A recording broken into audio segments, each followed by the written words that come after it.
just sort of wrap up while it loads for you, Rusty. So we finished up the Sea of Azov, and we have killed the sea gods, but there's no good deed goes unpunished. So we have to deal with the fact that that's a power vacuum now, not just above in whatever immortal beings are looking down on us, but also in the southern region where the sea gods were actually had many temples on the coastline and some inward. The sea is usually associated with abundance, and so there are people that are worried about fertility now, and worried about food, and worried about why we would kill the sea gods. And if you go back all the way, that the reason why we originally hunted the sea gods was someone in Tmutarakan sent us on a mission to figure out why the trade was being disrupted in the Black Sea. And even from that, we never really figured out who was causing the sea gods to disrupt trade, because usually, they don't interfere with the affairs of man. We did not, Tony, you'll be unhappy to hear, we did not trap the sea god in your bottle. Oh. What? That does leave you a container for future endeavors with djinns, but it also means that if the sea gods ever come back, you can sort of hold that out as a threat over them, or you can tell them that, hey, play fair because, or play nice because we had a chance to trap you, but we just didn't do it. Well, I was thinking maybe I could take the place of the sea gods somehow. I don't know how, but I think I can do this somehow. You probably can. I mean, as you get up to the upper level and the magic starts to become very powerful as it mixes together, there's only two paths for a magician. Would probably be to try to join the Zairs or become terrible enough to become a god. So or just go and try and catch gods and end up losing half your magic. It wasn't half. So we're going to be very, very much saying you lost 3 or 4. 4? 4. 4. 4 out of 20. That 4 is an impressive amount of loss, but we're going to make sure that we give you a fair chance. Without a roll. No roll fair allowed. chance to get it back. Yeah, and I got to go up to level 8. So I know. It looks like that's a good compromise. That was a good outcome. Yeah, it looks like the longboat took some damage as well. It doesn't have it has missing quite a few. Yeah, the longboat took the longboat pretty hard. Yeah, it probably was 6, if not 7, that we lost up there. Maybe as many as 8. But yeah, longboat got hurt. But we're going to start a new mission. We'll dispense with an epilogue, and the first thing we do on the mission is we count our clevers. So I am clever now. That was something I picked up last adventure. And I know Laura is clever, and Mike is clever. Yep. Rusty is clever. We don't have Rusty is clever, and Tony, are you clever as well? Indeed I am. Well, we got a full boat of clevers. We got to remember to use those to keep us from losing longboat swaggering as well. And when we count methodicals, I am methodical. And Rusty, are you methodical? Yes. And Laura, you are methodical, correct? I believe so. Just double checking. And Mike is methodical. I am methodical. Yes. And Laura is methodical, yes. And Tony, you are methodical as well, right? Correct, I am. Okay, so we have updated our longboat with our freebies. That's a fabulous number. And we're still missing the very upper ones, but as we get treasure laden, we can start to trade treasure laden for A, B, C, D, and E if we can get to the right city-state. So I'm going to briefly go over to the Caucasus region. That should be a map that everyone can see. Thank you, Google Earth. And I just basically grabbed that and I highlighted some things on there. You have the different tribes of Saurians. The lizardmen are shown in the south along the coast and also around the upper Caspian Sea. 2 of the dwarven kingdoms, the Khazar and the generic Dwarven kings. The Dwarven kings are the most sociable of the dwarf groups. You can see that I put Gollum down there to represent the Dwarven kings, just so you don't trust them too much. And I put that little fire imp up by the Khazar so that you trust them almost none. There are two groups of non-humans in the middle of the map, the Shanka and the Biblocite. They should not be there. They sort of are they've taken human lands and they've settled on them. And they have deals with various peoples that you'll learn about as we develop this part of the campaign a little bit more. But one of your goals in this game over time should be to try to destroy those two groups. You could try to make friends with them. You can maybe try to see if they'll make an effective military force. But the more logical method is just to bring your own peoples into those areas and displace them. So I will go ahead and post this first. I misspoke. I only lost 3, apparently. Okay, well, you're at 17, and it'll give you a goal to get back to 20. So You'll have more than me. I've only got 16. The adventure is after the War of the Sea Gods. This is entirely player-sponsored. There is no one at this point, after you have taken credits for killing the sea gods, that will support you. Either they're too afraid of you and thinking that you're already a godlike, being able to kill the gods, or they just fear that retribution is going to follow. The mission is related to the fact that while you were lowering the Azov and fighting all around it, your own established city-states around in the upper portion between those two rivers, you guys had your estates, your castles, they were raided.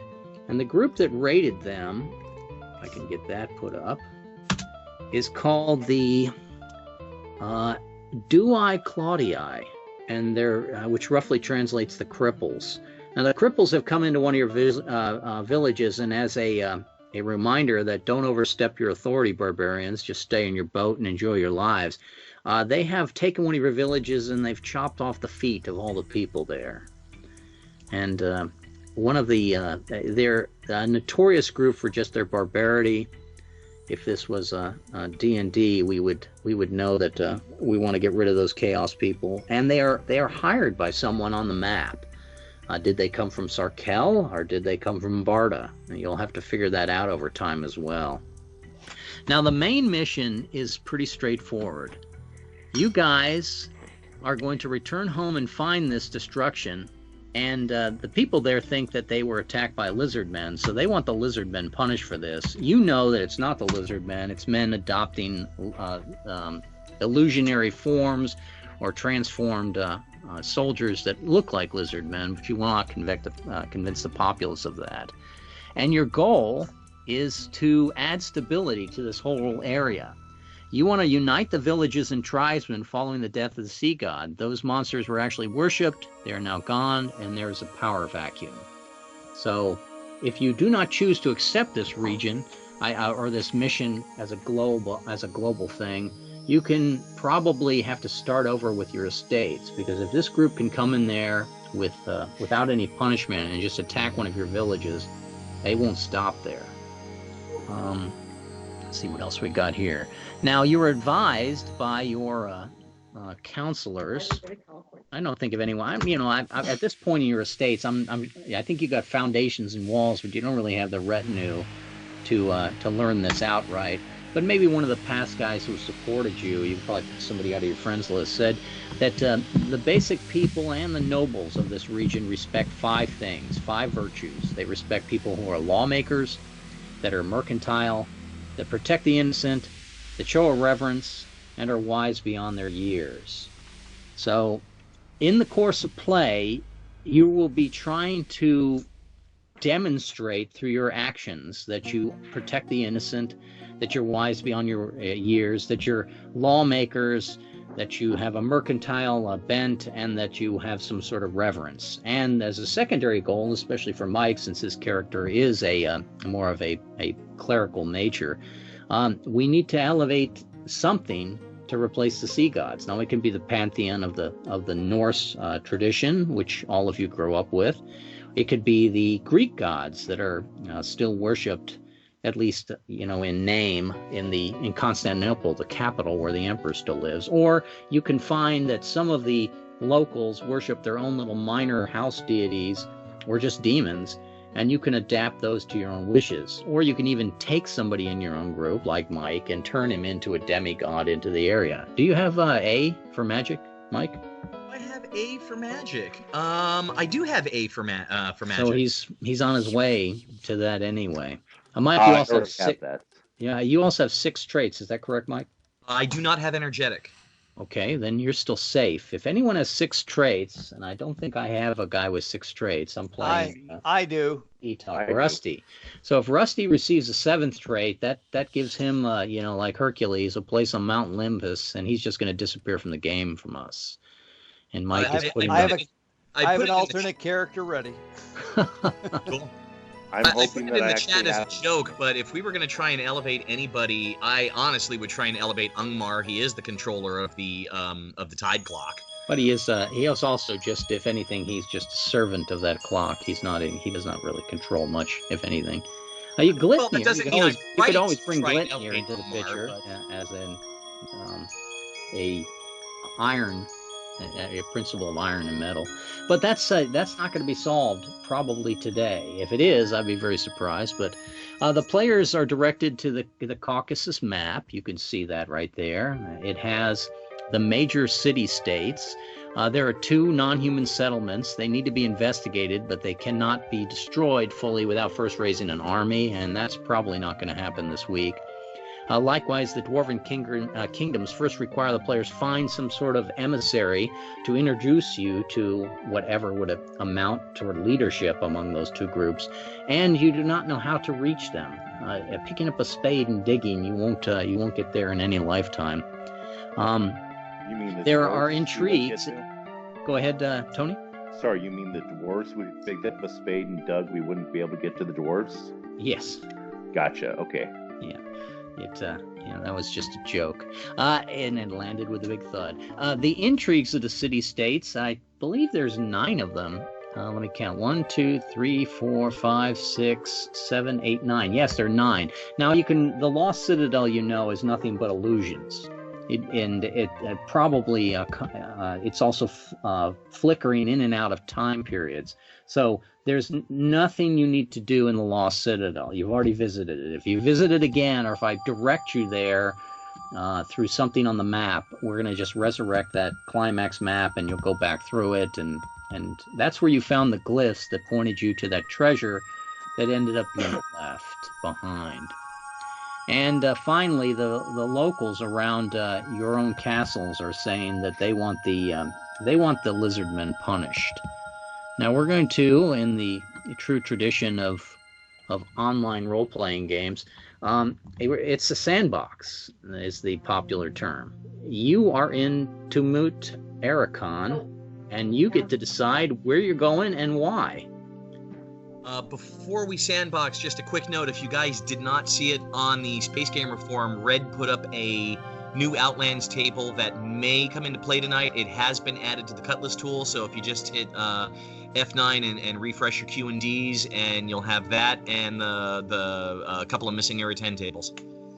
They if we get to any of the ruins, that will definitely come into play, that table, as you meet the sub-commanders of whoever is running those ruins. 4 sets of ruins, the new, the dry, the high, the wet ruins. The font is a little bit ugly there, or I should say the color of the font is a little bit ugly there. It shows up okay, but it may be a struggle. And so I guess I would say the first decision that we're going to make is who's the lowest level. And don't tell me it's me at level 2, or I should say level 3. Level 7. I'm level 8. Level 8. And Laura? 7. Okay, so you're all in the end of times. We're going to go ahead and we're going to say that my character is the de facto person who is directing this, but since I have too much insider knowledge on where to go next, I will be constantly referring to the others around the table. But if you need a scapegoat, I'm the one that's making decisions for you. Tmutarakan is probably a good start as any. Let's take a look and see what's there. Now, if you go into any place, you suffer the good traits and you suffer the bad traits of the place. I will go around the table. Rusty, should we try to outfit the boat in Tmutarakan, or did you have another goal in mind? No, I think it's fine to outfit the boat there, but I don't have a strong opinion or knowledge. About we say it's patriotic, civil, and prosperous. That's really nice, but it's also plagued and ransacked. And so let's resolve the plagued and ransacked before we do anything else. So I'm going to just basically say with plagued and ransacked, the first thing we have possibly to lose is disease-free. So I go to my little table here. Okay. And it says disease-free is barber, surgeon, and horticulturist. I grab my character, and I almost grabbed that barber surgeon. I am a horticulturist, but I am not a both. Do we have anyone? Do we have any table that anyone that's both? I'm both. Both. Oh, okay. Well, there's the two that would try to make the roll for us. Where's Now, Barber on the thing? It's both rugged traits. Both rugged? Oh, okay.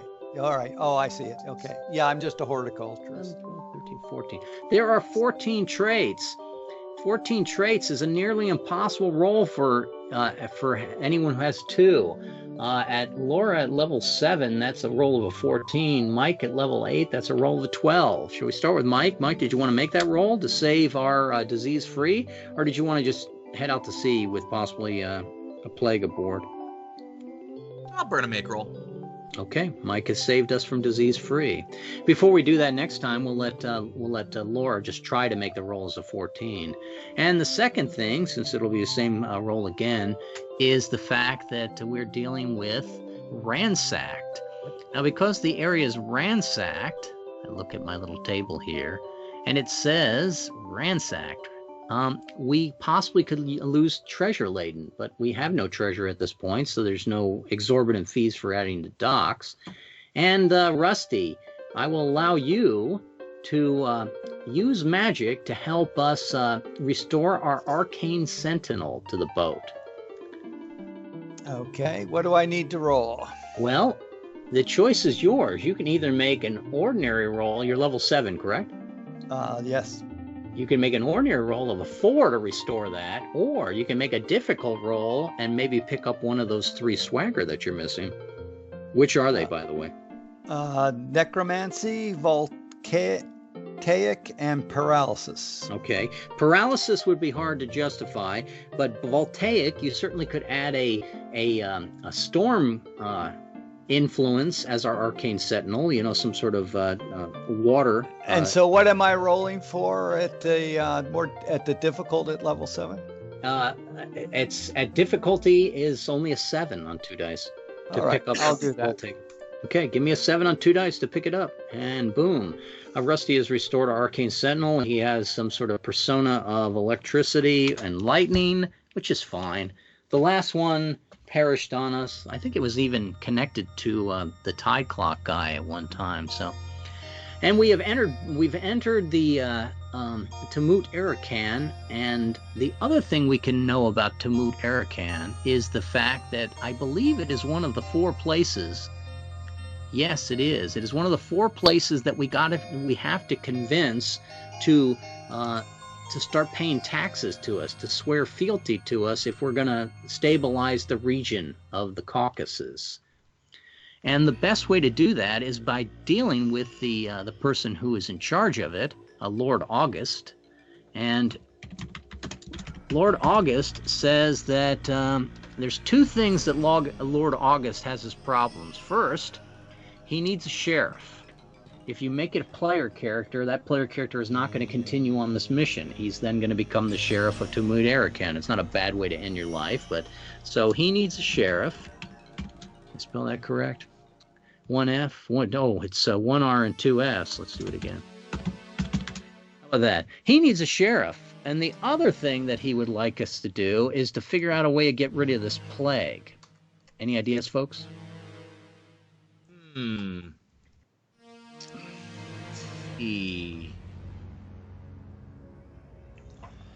before I just start reaching for, individual magic stuff, I'm gonna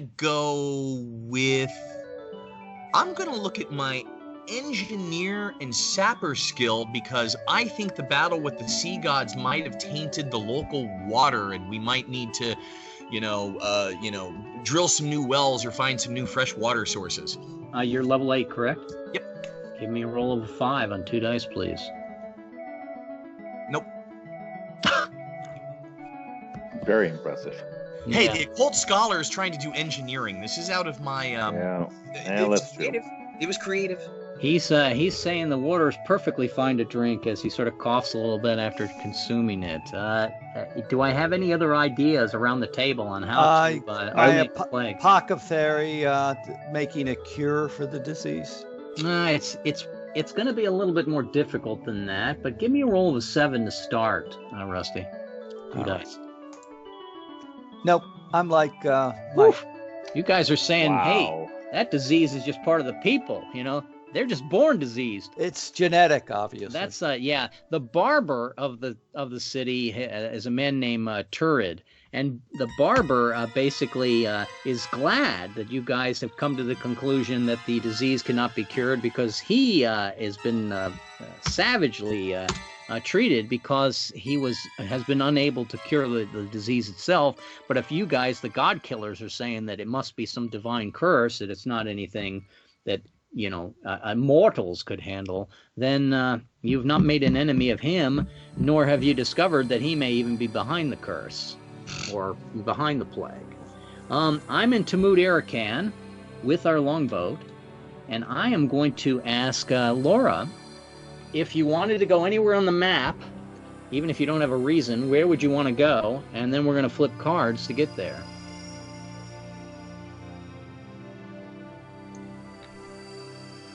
She's looking. Yes.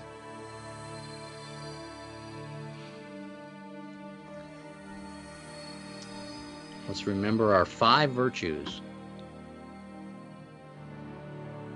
Where was the village? Which village was it that lost all their feet? It was within your guys' boundaries. It would be.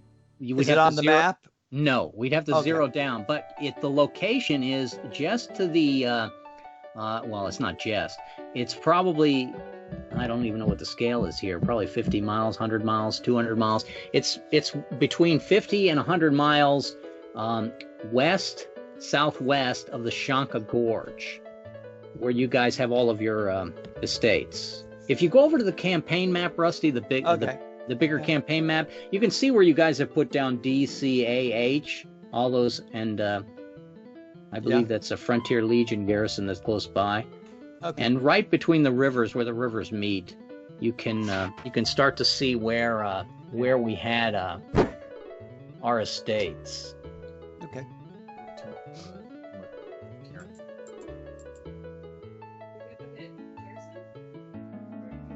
No, we haven't gone to Cherson yet. We haven't gone anywhere yet in this mission. Thinking Cherson? Laura's thinking we should go to Cherson. Okay, so Laura would like to go to Cherson, and then I will ask Laura, is it just for to reconnoiter to see what the governor of Cherson needs, or did you have a specific objective that you were thinking of? Oh, we're still supplying up, right? Well, With everything we needed.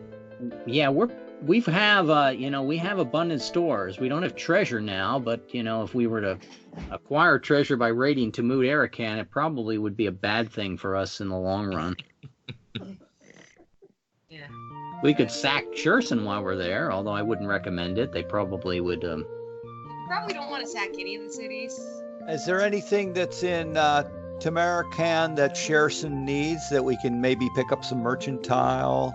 Yeah, you could probably load your boat up with cattle and bring it over there and drop it off, but that's not going to be enough. The common type of activities of Mercantile are not really what's going to be interesting. One boatload of cargo is not enough to fix an entire city. Okay. Or to establish the fact that you're anything but a peddler. But it might be able to get us treasure laden. Here, why don't I just why don't I throw one out for you just so you get an idea of what I'm thinking of on those virtues? Because you guys are all at your upper level. If you guys were all level 0 and were basically being good attendants in a castle someplace, I would say yes, that would work for you, Rusty. But look at like Gorge with the rhino-headed men there. You see that on the map? I do. Okay. Now, Yes. in the modern world, those are lakes. In the period you're playing in, those are all dry canyons. Now, if those were lakes, the rivers there would connect, and that would be an amazing thing for commerce. You follow? I do. So now that's the sort of thing you should be thinking about. Can you dig a canal that would add a secondary place to travel to avoid the taxes of Tmutarakan? Can you increase the fleets that are moving between Tiflis and Sinope? Those are more of the thing that we would look for. But back to Tmutarakan and back to Cherson. It's perfectly fine to flip cards in Phase C. All these will be in Phase C, so it's very easy to progress. And move to Cherson and find out who runs the place and what they're after. Or you can move inland, or you can move up a river. Entirely up to you. Any idea, Laura? You can throw out suggestions, guys, if you want to help. Well, I was thinking maybe we could get Cherson to help whatever the heck it is, to them with the plague. That perhaps they Okay, can so send maybe we can plague find a better barber in Cherson. Yes. That's a great idea. Everyone agree with that? On we go. Okay, so I'm going to flip cards for Phase C, and the first card I flip it's a Wheel of Fortune. Great. How about if we reshuffle that, and how about if I flip a card again, and I got myself a 6. Good thing Now it's it's gonna- fantasy. A 6 is not going to be in phase because we are using Phase C, so 7, 8s, and 9s would be in phase. It's going to be an encounter number, I think it's a 5 in the cup coin area. Let me grab my encounter map here and go cup coin number 5. A cup coin, I got our rivers and coasts. It's a longbow problem. A cup 5 puts us at our seaworthiness. Wow, we ran aground on a shoal from the in the Sea of Azov that was still trying to refill naturally with its water. So our boat has run aground. So let's start with Mike. Mike, our boat has run aground. Display a skill or display a magic, and what are you going to do about that? I'm going to use my glorious geomancy to push aside some of that shoal, and so, to make a ramp to make it easier to push the boat back into the water. Give me a roll of a 5. There we go. Okay, and you can also, when I'm proposing this stuff, you can not just use the swaggering that you have, but maybe pick up swaggering as you go along. Mike has freed the boat from the shoal. I go on to Tony. Tony, how do we patch the hull of our boat? I was going to use Rabble Rouser to get the men behind it let's put in the effort to what we need to do to fix the boat. Your roll is also a 5. You need a 5, or we're going to lose that ship undamaged. Okay. Dice rolls. There you go. 13 and also. it's good enough. That encounter is passed. We move on to the next one. After you guys assemble a number of these, I'll let you check off the next ignoble for them. But at level 8, there isn't much where further you can go up. A knight. We've met another boat of a friendly force. It's a merchant guy. And he says that, let me see if I can tell you a little bit about Cherson before we get there. Cherson is led by Lord Anthony. Wow, even a Lord Anthony. And they're having problem with the Ossetia people there. And they don't, even though only 5% of the population, a very small number, are Ossetia, they're bringing in strange beliefs. And the Lord Anthony would like those people relocated to some other place. So you won't like this. They may not have a problem with plague, but they got a problem with bugs in Cherson. And he does not have any sort of skill with plagues or magic. that he will be able to help Tmutarakan. So the knight tells us that our travels will be futile, but there are still things that Cherson is going to need, and if we can solve Cherson's problems, for instance with the bugs, we could possibly get them not to join our cause, because Cherson is part of another earldom. It's the west, or the Western Black Sea. The Duke that controls that area controls Cherson. But you could possibly get their Lord Anthony to stop interfering with our plans to unite the eastern area. You guys follow what I'm talking about? And even if you don't, sure do. I'm gonna go on to Mike was the one that made the last decision. I go on to Tony. No, I'm sorry. It was Laura that made the last decision. Mike, would you like to continue to Cherson, or knowing that Cherson is not going to solve the plague problem, did you want to change course to Tiflis? I don't have a problem with continuing on to Cherson. If we can get Lord Anthony to not interfere with our plans to unite the East, we remove a possible obstacle. That's terrific. Let's continue to flip cards moving toward Cherson. A 2. A 2 is not in phase. The last card was a knight, and so we're going to get a personal event. Let's go with my guy at level 2. My guy would very much like to pick up a second wizardry technique. Rusty and Mike, which ones would you like to teach me? Let's see. Either of us could teach you almost anything. That's correct. So, Rusty, if you're going to share your wisdom with wizardry, which would you share with me? What do you think the most useful thing would be to a cowardly noble who is cosmic, so he can get out of there? Which is the wizardry? Cosmic. So you're going to give me a roll of a 5 to teach it to me, and I'm going to roll a 12 to understand it. So roll your 5. And coming back with my dice roll of a 12, I can make that. Yeah. Those threes well, you did common. get a 1, 2. Now, Mike, you can teach me Cosmic, and my roll drops to a 7, or you can change it, and it will be a 12 again. Which would you like to do?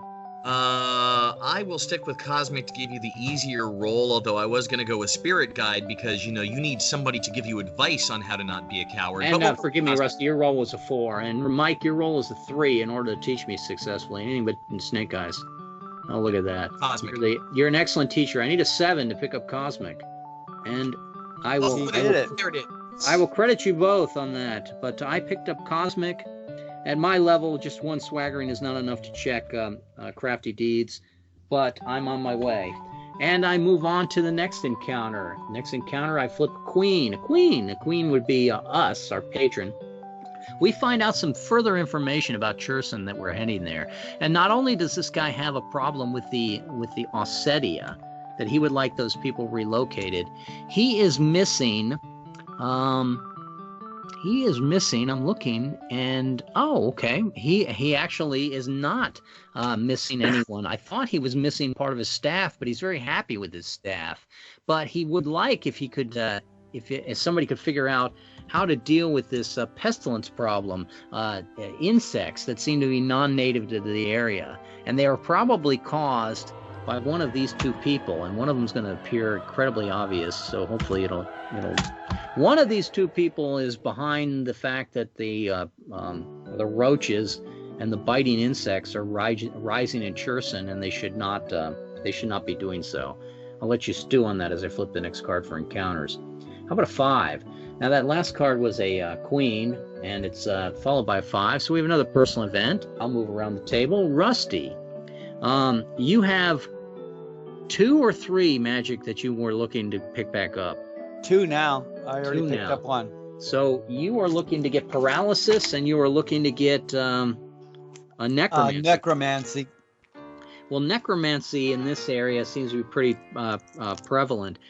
Tony, are you a necromancer? Sadly, yes, I am. Yes. And Laura, are you a necromancer? Magic swaggering. Necromancy is... Yes, I am. Yes, she Yeah, is. and Mike, you're a necromancer, right? Yes.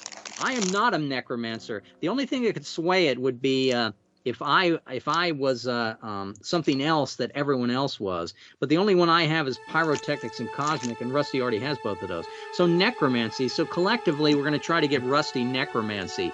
I'm going to need a roll of a of a 7 from Laura, a 5 from Mike, and a 5 from Tony to make the teaching phase work at Rusty's level.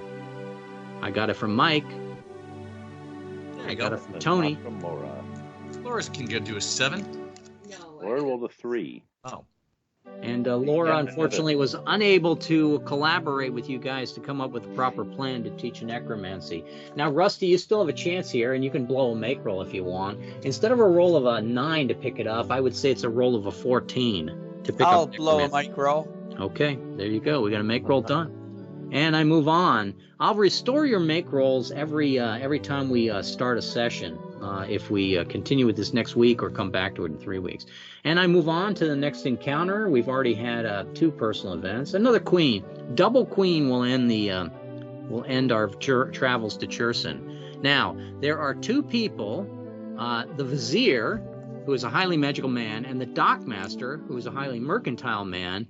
One of them is behind the trouble with the biting insects. They could both be behind it, but it's unlikely, so it's either one or the other. There's also the fact that they would like us to move the people of Ossetia to another location.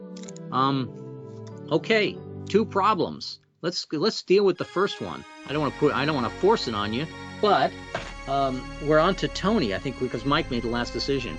Tony, which of the 2 men, the vizier or the dockmaster, is more likely the person behind the biting insects that have been appearing?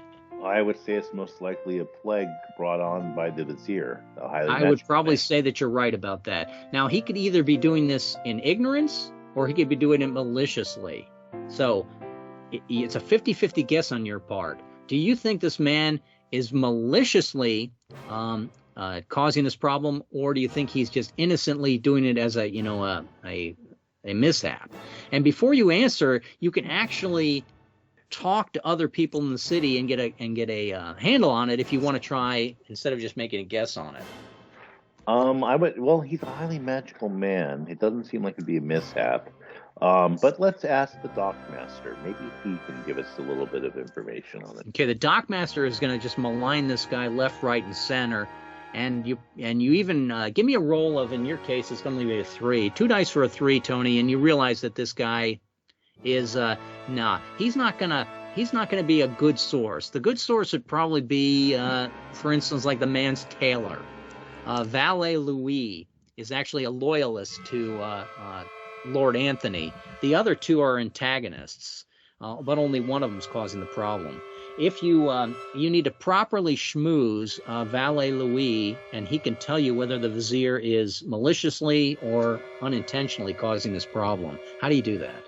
Well, as a goldsmith, I present him with a trinket, a fine trinket. It would be an easy roll of a 3, or if you use a swagger, especially one you don't have, on a roll of 5, you can pick it up. But you're going to have to justify it. No, it's okay. I'll use my goldsmith and roll. Give me a roll of a 3. Bribe this man. Okay.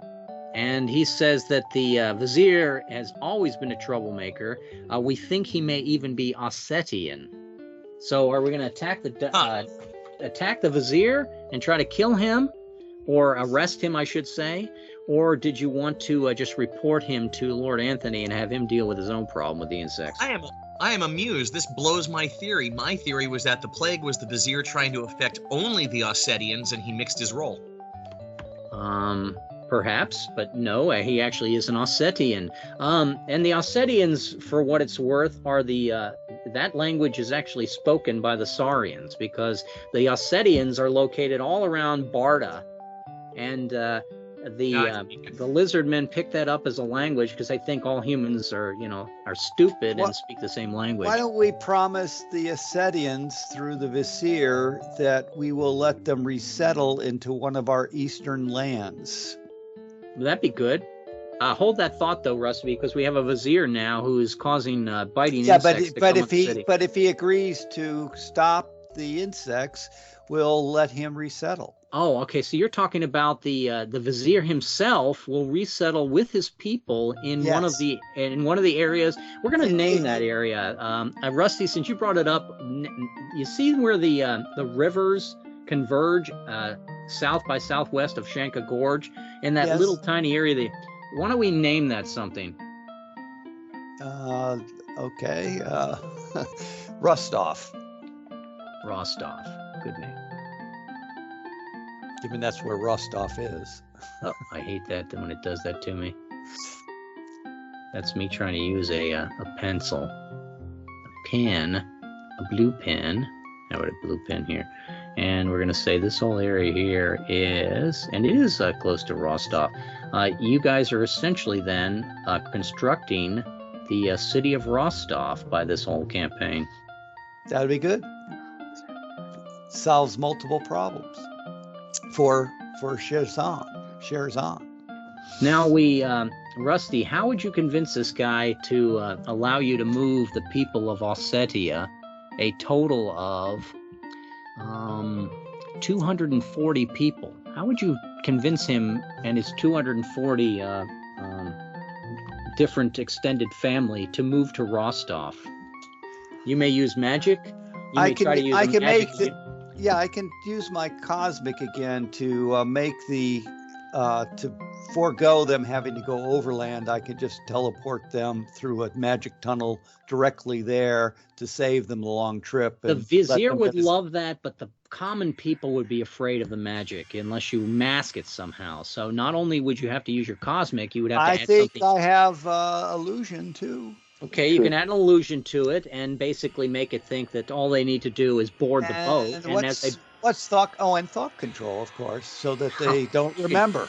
You can basically have them board the boat, and actually they're entering a portal because you've made an illusion. And after they've boarded the illusion, you can basically give them a happy journey that forever they'll share in their minds. It sounds like a terrific thing. Give me a roll of. I'll allow you to make 3 rolls of 4 or 1 roll of 7 to complete this. 3 rolls of 4 or 1 roll of 7. Oh, well, that's You can always burn or make roll too. You got 7 of those guys. No, I used 1. Can I throw out an alternate plan very quickly? Sure. We could, for example, try to head towards what is that? Sharkel or Tarkel on the top of the map? Sarkel, yes. Sarkel, or towards the Shanka Gorge. We could make that a destination and just take these people and drop them off at Rostov on the way. Well, you're taking away Rusty's thunder here. I mean, Rusty's thunder, and it's 3, only 4, a 7. 7 just to get this to get Cherson behind you. I think that would probably be. Yeah, I would recommend we build a giant catapult and throw them there. That one gets vetoed by my character. I think we'll try my 7. If it doesn't work, then we'll do Mike's method. That sounds good. Give me a 7. And a 7, it's easily made. And Rusty has basically moved the 240 people. I'll call it 300. Good thought, Mike. Good thought. And we're going to go ahead and we're going to eliminate all of the Ossetia from this place. That sort of makes the Greeks come in and take their place. And Anthony is pretty much happy by that. Who's going to be the person who's going to talk to him and tell him that we solved our problem? I will. How about Rusty? I think I think Tony. He's our spokesman. That's fine. Yeah, that's fine. Who's going to speak? I will. Cirrus the God Killer.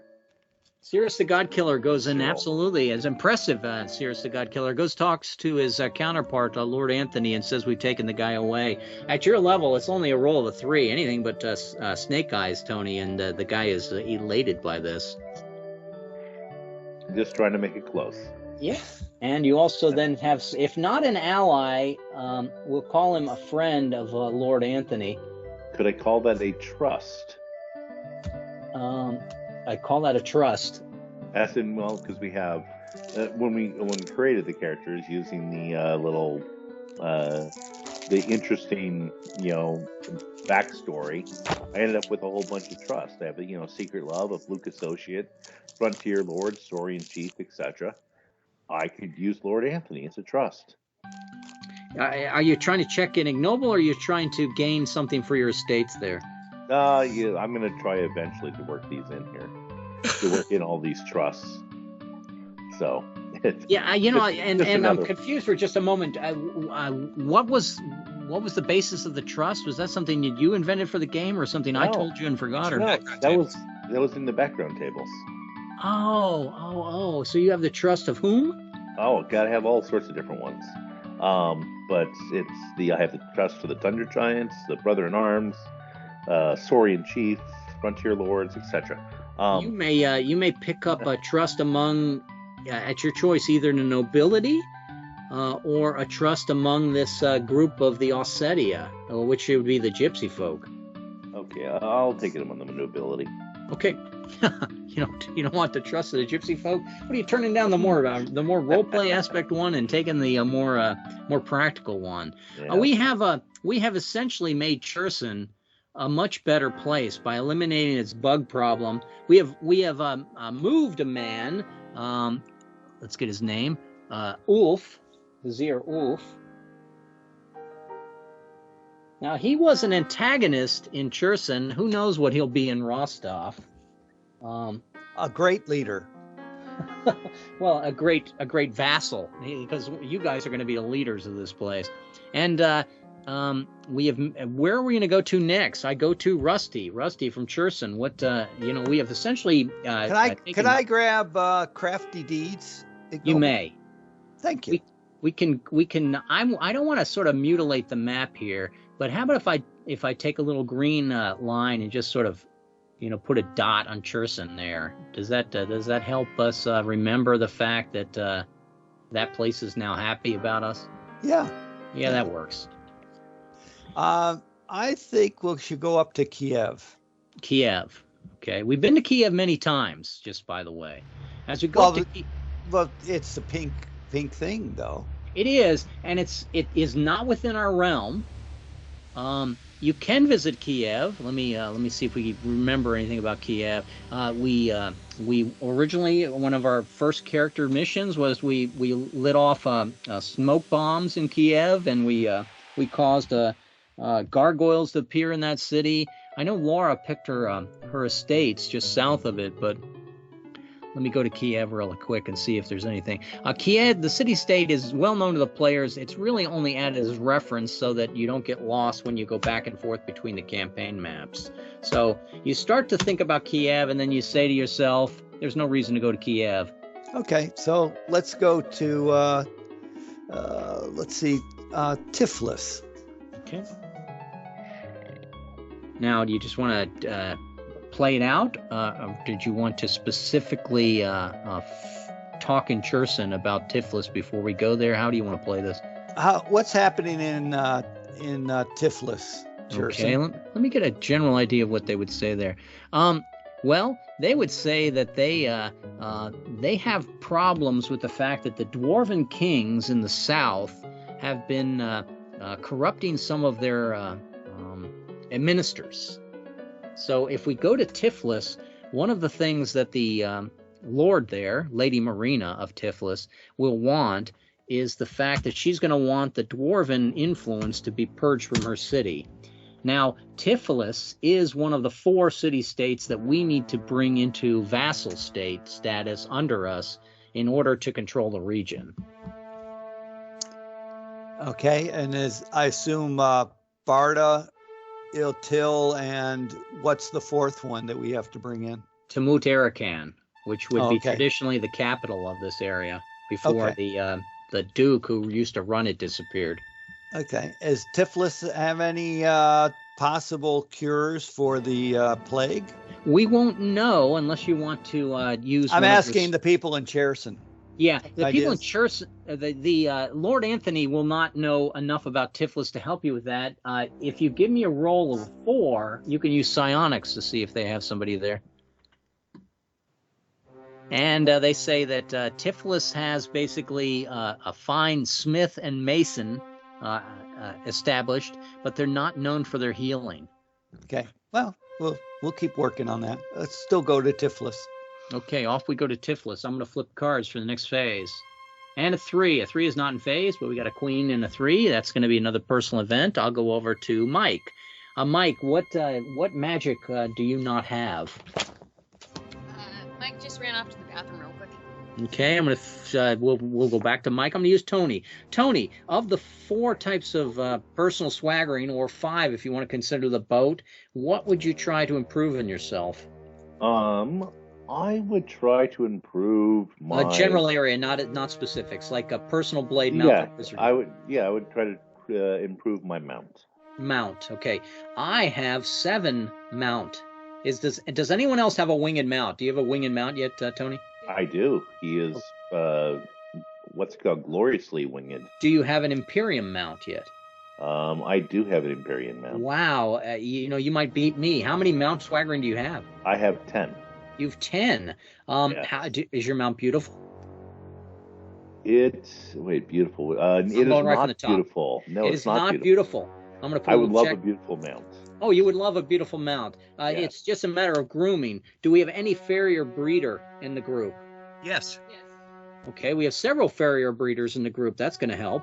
Mike, do you have a beautiful mount? No. Laura, do you have a beautiful mount? Yes. Okay, so Laura, as both a farrier breeder and having a beautiful mount, is going to try to improve the stature of your own mount and show you a little bit about the tender love and care. She's gonna My Little Pony your mount, which is good. Laura, you're level 7, correct? Yes. Let's pick up a wizardry for you though. Which wizardry do you have or do you not have that could be related to your teaching skills? Like, do you consult with demons? Do you consult with the heavens? Do you consult with the dead? Do you rely on the jinns that live in inanimate objects? What do you which one are you missing? I guess is the first question. I would think that conjuration would probably be more useful. Conjuration would be perfect. Do you have it or not? I do not. Okay, let's work on your conjuration skill, and maybe you can talk to a unicorn or a Pegasus. And I'm told that Pegasus is actually a minor deity, so there's only one of them. You're going to talk to Pegasus, and you're going to get some information on how to beautify the mount. And give me a roll of 9, Laura, to both check the ignoble of display of skills and pick up conjuration. And that one you're going to tell me you made roll. Oh, Laura, come on. You got 7 of them, right? My skill does nothing for me anyway. All right. She can't benefit herself, but over to you, Tony. She can still teach you that beautiful mount. Give me a roll of a 4, Laura, to teach the beautiful mount with your farrier skill.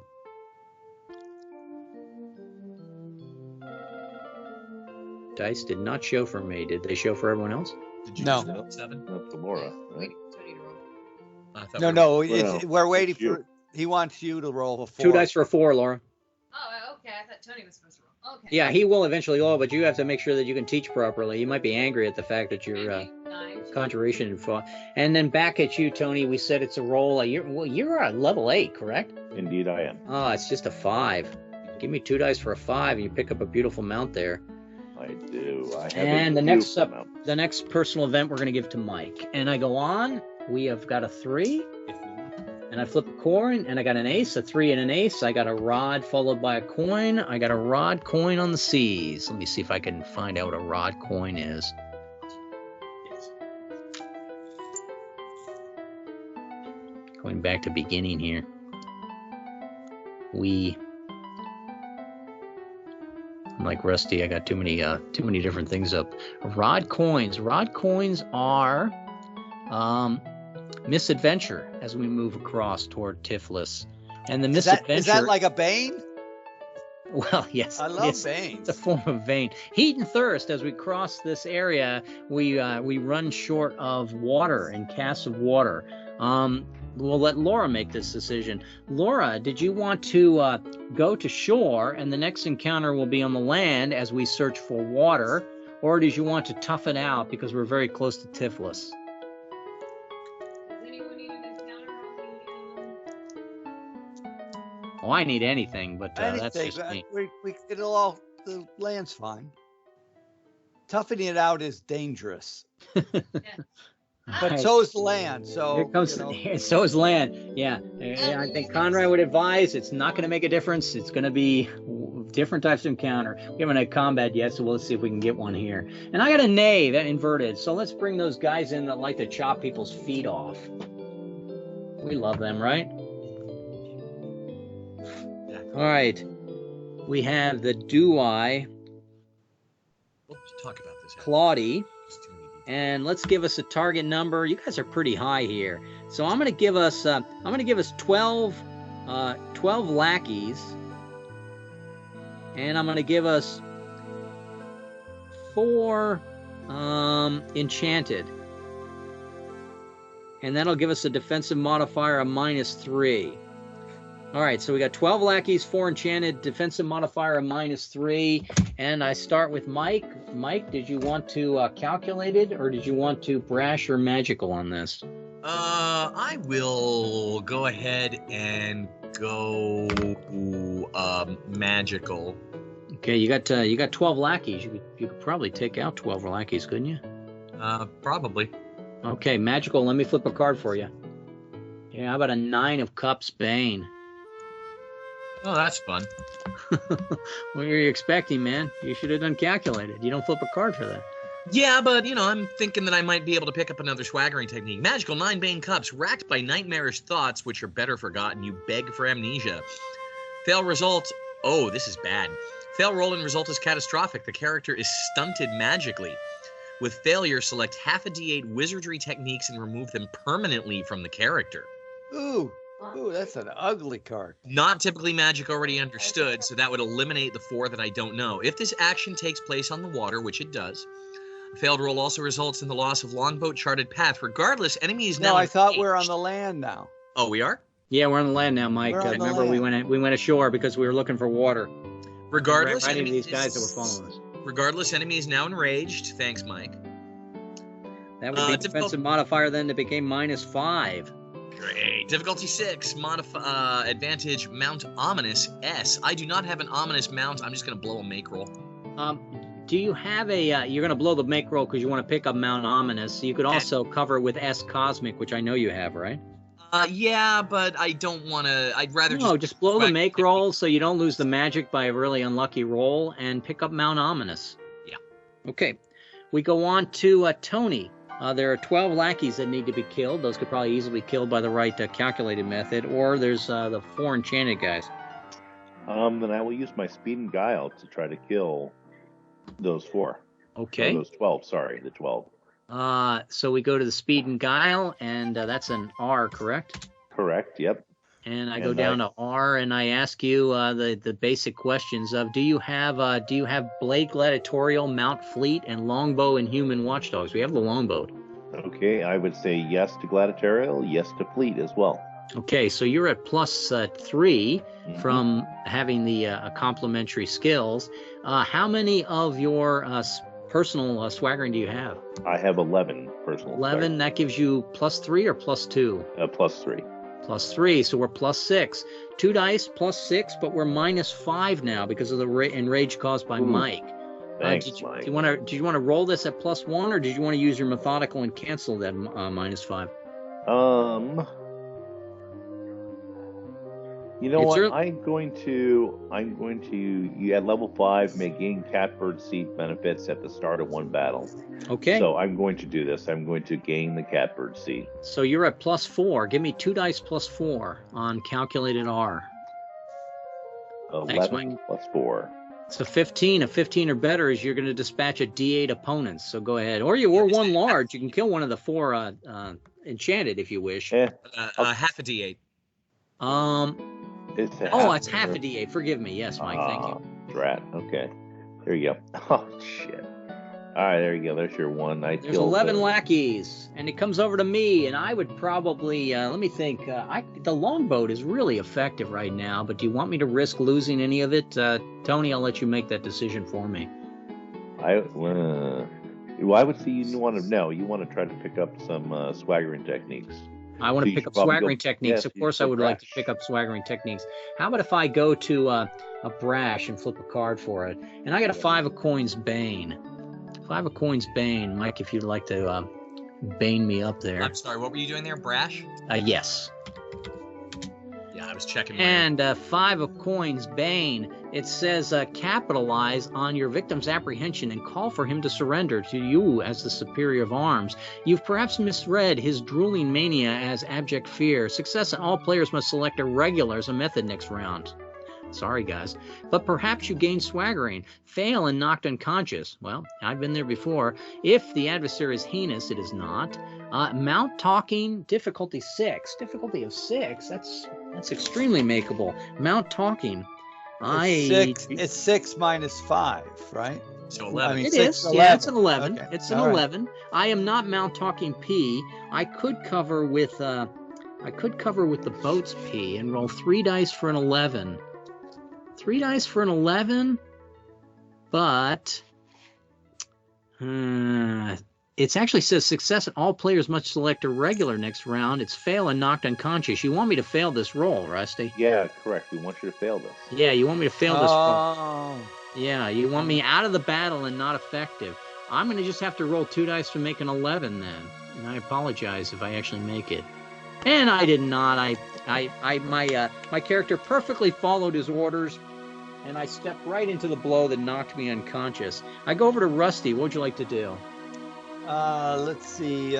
Calculated with magic? Or no, let's see. What It's a called recitation. Recitation, right? Yeah, absolutely. Recitation with magic. I'm going to throw a fireball here. Yeah, pyrotechnics would probably work. Pyrotechnics is one of the few I have, and that's going across. That's a K. And I have 19 magic. Okay, so that's going to be +4. So +4 minus 5. It's a -1. It's a pyrotech. It's -1. It's locked as glorious for you. Is that correct? Yes.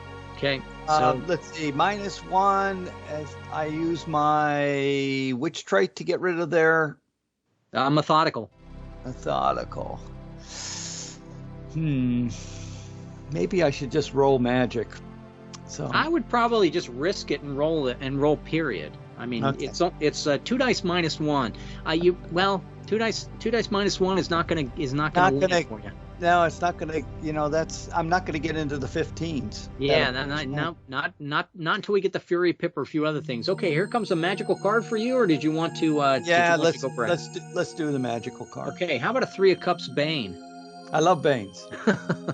Good, here it comes. 3 of Cups Bane. Thanks, Mike. Okay, shield yourself from the enemy's mind and body blast. A rather good time to simply dispel all magic charms. Fail roll and knocked unconscious.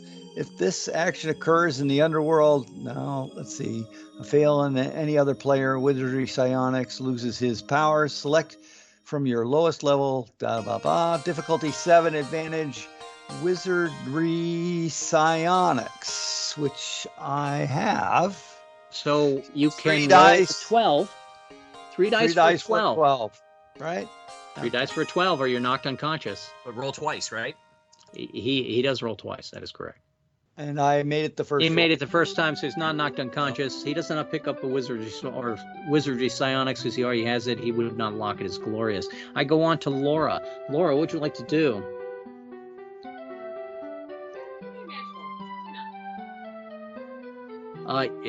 Magical. Just of brash or magical?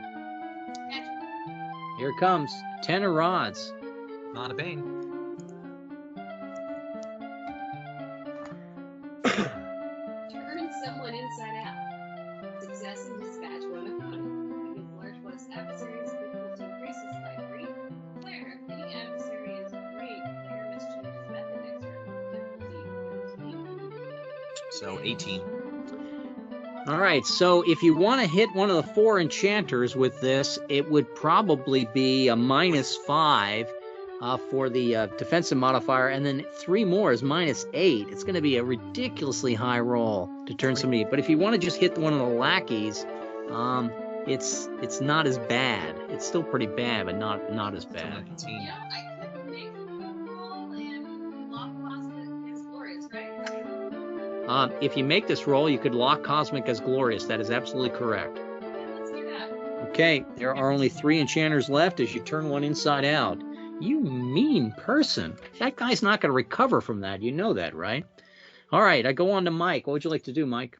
You know what? If I were energetic, I would totally cancel that death mod and go with a swaggering, or go with a calculated. But I don't have energetic, so I'll take a magic card. It's a methodical would cancel the defensive modifier. Methodical is catbird seed, I believe. Oh, it is ignore defensive modifier. Nah, I'll take the card anyway. Okay, so you're going to take a magical card, correct? Sure. How about a 4 of Banes? 4 of coins, Bane. See, I'm saving Rusty from these Banes. Reckless magical display has emboldened or empowered an even more fiendish foe. Thanks, Mike. Fail and add another half d8 steps. You just make this battle that much harder with each card. I know. Fail and add a half d8 steps towards oblivion on your tally of warped outcomes, which I got a point of order on that later. Adversary is not foul, correct? No, adversary is enchanted. Regardless, all players must take actions next round on a regular unless opting to escape. Oh, shoot. I'm unconscious, so that doesn't hurt me. Wait, it gets even better. Ref may decide enemies enraged, but only if human, but they're already enraged. They're already enraged. So don't enraged. double enrage. Yeah. There are options under recitation and calculated. I believe it's E, maybe also B, where you can eliminate defensive modifiers and do other things. But go ahead, Mike. What are you going to do with this Ref may nasty also thing? decide enemy difficulty 13, advantage, blade, ingenious A. With death mod, that makes that an 18 on 2 dice, which is an impossible roll. So I will just make roll that and pick up blade, ingenious. Okay, and the defensive modifier is 5. It's an 18 to roll, right? That's what you were saying, correct? Yeah, but that would be on 2 dice. Because I don't 18, blade ingenious. Pick it up. And we did not fail. I move on to Tony. Tony, what would you like to do? Well, guess I'm forced to go irregular. Thanks, Mike. How about if I give you? Well, you can also escape. We can escape with the boat here and get back to the boat. No, I will not escape. Here you go. Here goes your irregular. How about if I give you a 3 of swords? A 3, irregular. Take off your hat, raise your visor, begin to bow. I think that's where I pull out a gun from my hat. You would. Yeah, there's more to this than meets the eye. Who are you addressing? Perhaps something from the spirit world. Success and no player will suffer warped outcomes for the remainder of the battle. Regardless, select method as irregular next round. Ah, shit, again. You're still in irregular. Flare, if the adversary is great or the battle takes place in the underworld. Nope, okay. Difficulty 12, advantage swaggering battle cry. I have battle cry. So I'm 3 dice. It is a 17, unfortunately, with these guys enraged. Okay, great. How's that? A 24. Wow. That may be the first time I've seen a 24 in all our times on Epic Table over the last 2 years. But there may have been another one. But that is an amazing roll. An amazing roll of success, and no players, no warped outcome from us. There you go. I am still knocked unconscious. If it goes around another round, maybe I'll bring myself back in the game. Or maybe I'll fake the fact that I'm still unconscious. Rusty, what would you like to do, sir? We still have 11 lackeys and 3 enchanted men. And we haven't changed any of the... Nope, defensive modifier is still -5, and you are taking an irregular card, I believe. Well, then I have to take an irregular card. How about 10 irregular? What? No Bane? No Bane. All right. Somebody would put it in the chat. Yeah. Blanket your victims with a tapestry, sail, tent, quill, cape, tablecloth, hanging rug, etc. Success and escape from the battle. What? Okay, player may stay in the action and gain the Fury Pip. Okay, on his rolls. Regardless, next round you are free to select any method. Yay! Flare, if the adversary is horrible, fail result in vicious injury, difficulty 8, advantage, wizardry, animate object. Oh, you got that. I do have wizardly animate object. It is a 12, Rusty, for you two to pick up the Fury Pip rather than escaping the battle. There is no penalty here for failure. So if you wish, I could say you could try to lock wizardry animate. No, it's already locked, and I failed both. Okay, so you failed both, so you do not pick up the Fury Pip, you do not escape from the battle, but you still are free to select anything but a regular next round. Laura, you got an irregular card coming your way. Let me flip that for you. How about a knave? Bane. I You think don't that's have to, because I think my that's- card said I think that's everybody. terrible. Yours, okay. Find yourself momentarily all alone and the enemy has a drop on you. Bad fortune has befallen the character you're unconscious. If the enemy boss is nothing special or should the encounter be happening during the climax, that's good. The down character is safe if your side eventually wins. If the enemy boss is significant or less, or the attack is critical, the adventurer's objective early on, bastards. On a failed roll, you're herded overland away as a captive. Even if your side wins this tussle, the fate of the characters is decided by digression tables. Roll again, and whether you follow its digressions, regardless, you're knocked out of this battle. If the character is a great clever, should be bam. Difficulty decreases by 2 against large plus adversaries. So a net -1 plus the death mod. Difficulty 6, advantage, skill equestrian. You canceled the defensive modifier with methodical, Laura. No, I haven't. It's going to be, as Mike says, a net -1, but -5 defensive modifier. It's a 6, so you're going to be carted away. A 12. A 12, forgive me, a 12 to be carted away. The roll is a 6. They have a death modifier of 5, and then your net modifiers for this event is a -1 because you're clever, but they're large plus. So you're looking at a 12. Okay, but my difficulty decreases by 2. I've already counted for that. Reroll. Your difficulty decreases by 2 for you being clever, but they are large plus, so it increases by 3 for a net -1.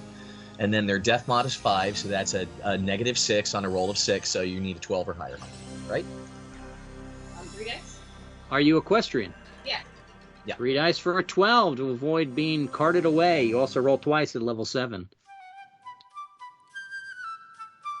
Made it. And she makes it on the first. Oh, As if there was any doubt. Good Wow. job, Laura. That is an ugly card. Does it say you're still in a regular next round or not? She's knocked out. Unconscious. Regardless, she's knocked out. Regardless, you're with me, knocked out. It's just you're not carted away. Okay, well that's a terrible turn of events. Mike, what do you have to do? I get the last irregular card. Okay, let me give you a last irregular card. How about if I give you a force card? Go up to 95 here and read what happens with the Major Tarot. Inverted. Gain experience from winning. Each time the player rolls successfully on an event difficulty in this battle, I gain a shared command pip. This potential bonus will continue to be gained until I fail in action. For the moment, I might seem unstoppable. Only applies to Q&D events, not calculated or recitation. Okay, so you are basically, every time you make a roll, you add the command pip to Tony and Rusty. That's not bad. Let's find out what your card was. Irregular, how about a Night Bane? How about a Night Bane? That is, better than a Knave Bane. Use friends as shields, Laura and Red, and tempt opponents to engage your comrades as you slip away. Success in escape area, but next player, automatically follows with a Bane result. His next card is inverted. Fail attempt and continue with irregular actions and shaken. If character is skill brawler, I am a brawler. Difficulty increases by 2. Difficulty 8 minus 2 is 6, plus 5 is 11. Skill duelist on 3 dice. 3 dice looking for an 11. Roll 3 times. So that gives everybody command pip, and I have escaped, but I will re-enter on the next round. Next player gets a Bane, but you get a command pip. Thanks. Okay, so you get a Bane, Tony, but you're a Bane irregular still too. And I'm still Well, on I think regular, yeah. Red. I think I was the first irregular on that. It was Nope. must take a regular for the next round, and then I would have ended that, right? No. I had a special result that said regardless, I'm still on an irregular. Right, but I think Rusty's next the round. choose method. No. It's the I on my last one said I had to do a irregular again. Okay. Yeah, I think Rusty got free of I'm the free. table, but Tony did not. And I'm not sure where you stand on this, Mike. You escaped, so you escaped, can come but I'm back gonna in the re-enter battle. Yeah, because I'm not going to leave. An 8, Tony Bane anyway, so it's watching Okay. the enemy. Watching the enemy, you underestimate them. Oh, great. Your thoughts may be controlled as you can't help but laugh at their apparent weaknesses. The boss seems to you to be an imbecile, yet that's a ploy. Fail and add a half die 8 steps toward oblivion. We don't do Like that. a tally? Nope. Regardless, select irregular again next round. Oh Thank my you. If a character is skilled man-at-arms, I am, difficulty decreases by 2. Difficulty 11. Advantage blade amalgam. Well, it's a 9 minus 5 is going to be a 14 on 2 dice to pick up blade amalgam or lock it as glorious. You probably don't want to lock it as... I don't have it. Okay, so it's a 14 to pick up blade amalgam. Okay. Did I miscalculate that? It's 11 minus 5 is a 16. 2 less because you're man at arms. A 14 to pick up amalgam. He did it on the first There you roll. go. Look at that, nice roll. Okay, so pick up your blade amalgam. You didn't fail. Not that it would But matter. We're still ignoring that. irregular. But you're still caught in a irregular. I go over to Rusty. I will skip my turn, but next time I will be back up. Rusty, you are out of irregular. Did you want to do a magical action? We're still -5, right? We're still -5. But he still has the that command pip available, right? And Just command don't need pit's That is only correct. one, right? Command pip is still available. And it's only one, though, right? Is a it- command pit one or two? It's 1 or 2 if you need it. It's either +1 or +2 as you need it. Okay. Hopefully you won't okay. need it, and then I can pick up another one, and a double command pip is, I think, an auto kill. Well, let's. And now, Rusty, let's- you have precognition as an ability, correct? Yeah, I think so. If you do precognition E, and you get a 13, all players gain fury modifier, and enemy no longer has defensive modifier. I calculated E, I believe. Sorry, I'm looking at calculator. A recitation E, Mike. My apologies. Okay. If you just look at on page No, 146. it's a catbird modifier for a 13, right? Or at least that's what's in the tool. Yeah, the tool is probably off by 1 or 2 points. I'm going to post the whole thing. It's not going to parse very well, but I'm just going to post it in the chat here. We can talk about it. If you did this, a precognition, 14 or better, all players gain tactics. 13, all players gain fury, and enemy no longer has those abilities. 12, you gain the command pip. 11, gain personally the catbird seat. 10, you lose the wizardry, but is E locked as glorious for you or not? No, it's not. Okay. Ignore all banes in the continuing battle. Change method, and then it goes down to all the way to the bottom if you get a 2 or less, but you would not be good in getting a 2 or less. We got a defensive modifier. Oh, the defensive modifier of 5 is what would kill you on that. My mistake. You're not going to roll that. Well, I could get rid of it with the defensive modifier with my what is it with Your my plus clever 4? or my I have all traits. So which trait would get rid of the defensive modifier? That's methodical. So I could use methodical, and then it would be much better chance. Right? I would, you could possibly use that now. I would maybe hold on to that and just go ahead and take another magic card until we get another person down. All right, I'll take a magic card. That -5 is just what's hurting us. We've got to get a luckier blow and get rid of that somehow. Unfortunately, this one's a bane, 2 of cups. I love Banes. 140. Sorry, I was doing something else. Two of cups bane, Mike. Yeah, You want me to even get at it? -5, I attack love method? Banes. Okay, Which attack method? Magical? Magical. magical. Magical bane, 2 of cups. Okay, sorry. Magical, Bane, problem. Cups. I was trying to correct the other table. I'll wait until later for that. Okay, the very shadows take form and fight independently. Even your own ebon companion strikes with skill. Fail roll and suffer a vicious wound. Oh Oy. my goodness. If the action takes place on the water, it doesn't. A failed roll will also result in a longbow vigil. Difficulty 7, 7? Jeez. Advantage mount radiant. But I got the magic for it. You But can let's always see. cover the magic and get 3 dice. Yes. I already have radiant. Okay, so I have radiant also. So It's a roll of a 12. With Because 3 of dice. That's modifier. And to avoid the vicious wound, you're going to roll 3 dice to roll a 12. Go ahead. Got it. Two rolls, and you've made it easily. We go on to Laura. Unfortunately, is down. We give her a couple of rounds, and then she'll be back up. Mike, what would you like to do? Mike is going to go ahead and brashly charge back in, and since I didn't use that command pip, hopefully I can get it. Nor did I. Here comes the wound. Here comes the moon, Mike. Not the wound, the moon. Inverted. Oh, God. Moon inverted. Increase the power of any enemy spellcasters. Oh, jeez. If they Mike, what are you doing to us? They were not spellcasters, Mike, so you don't need to really worry about this. Oh, good. Here comes your card on Brash. How about a 5 Bane? 5 of Rod's Bane, Mike. Can I get something that's not a Bane tonight? I don't know what to tell you. Conrad wrote the deck. Shuffler. Seems like you have the drop on them. So spring, but find that you were tricked. Fail and not unconscious. That's why Conrad's not here. He knew that everything was going to be Banes today. If skilled brawler, which I am, the difficulty reduces by 2. Difficulty 7. Plus 5 is 12. Swagger uncontested dagger thrust S, which I do have. So I need a 12 on 3 dice, roll 3 times, or get knocked unconscious. You know what? I will go ahead and burn yet another make roll for the double command pip, which should just auto kill somebody, right? I believe double command does. You don't get. Oh well, how are you getting the double command? Because we haven't used the command pip yet, which started after me.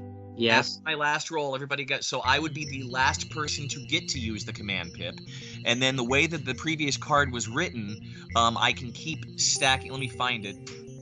Are you activating a command pip from one of your traits, strategic benefits? I can understand my prior that. Card. No, it is card. My prior card. Let me find that in the my last round.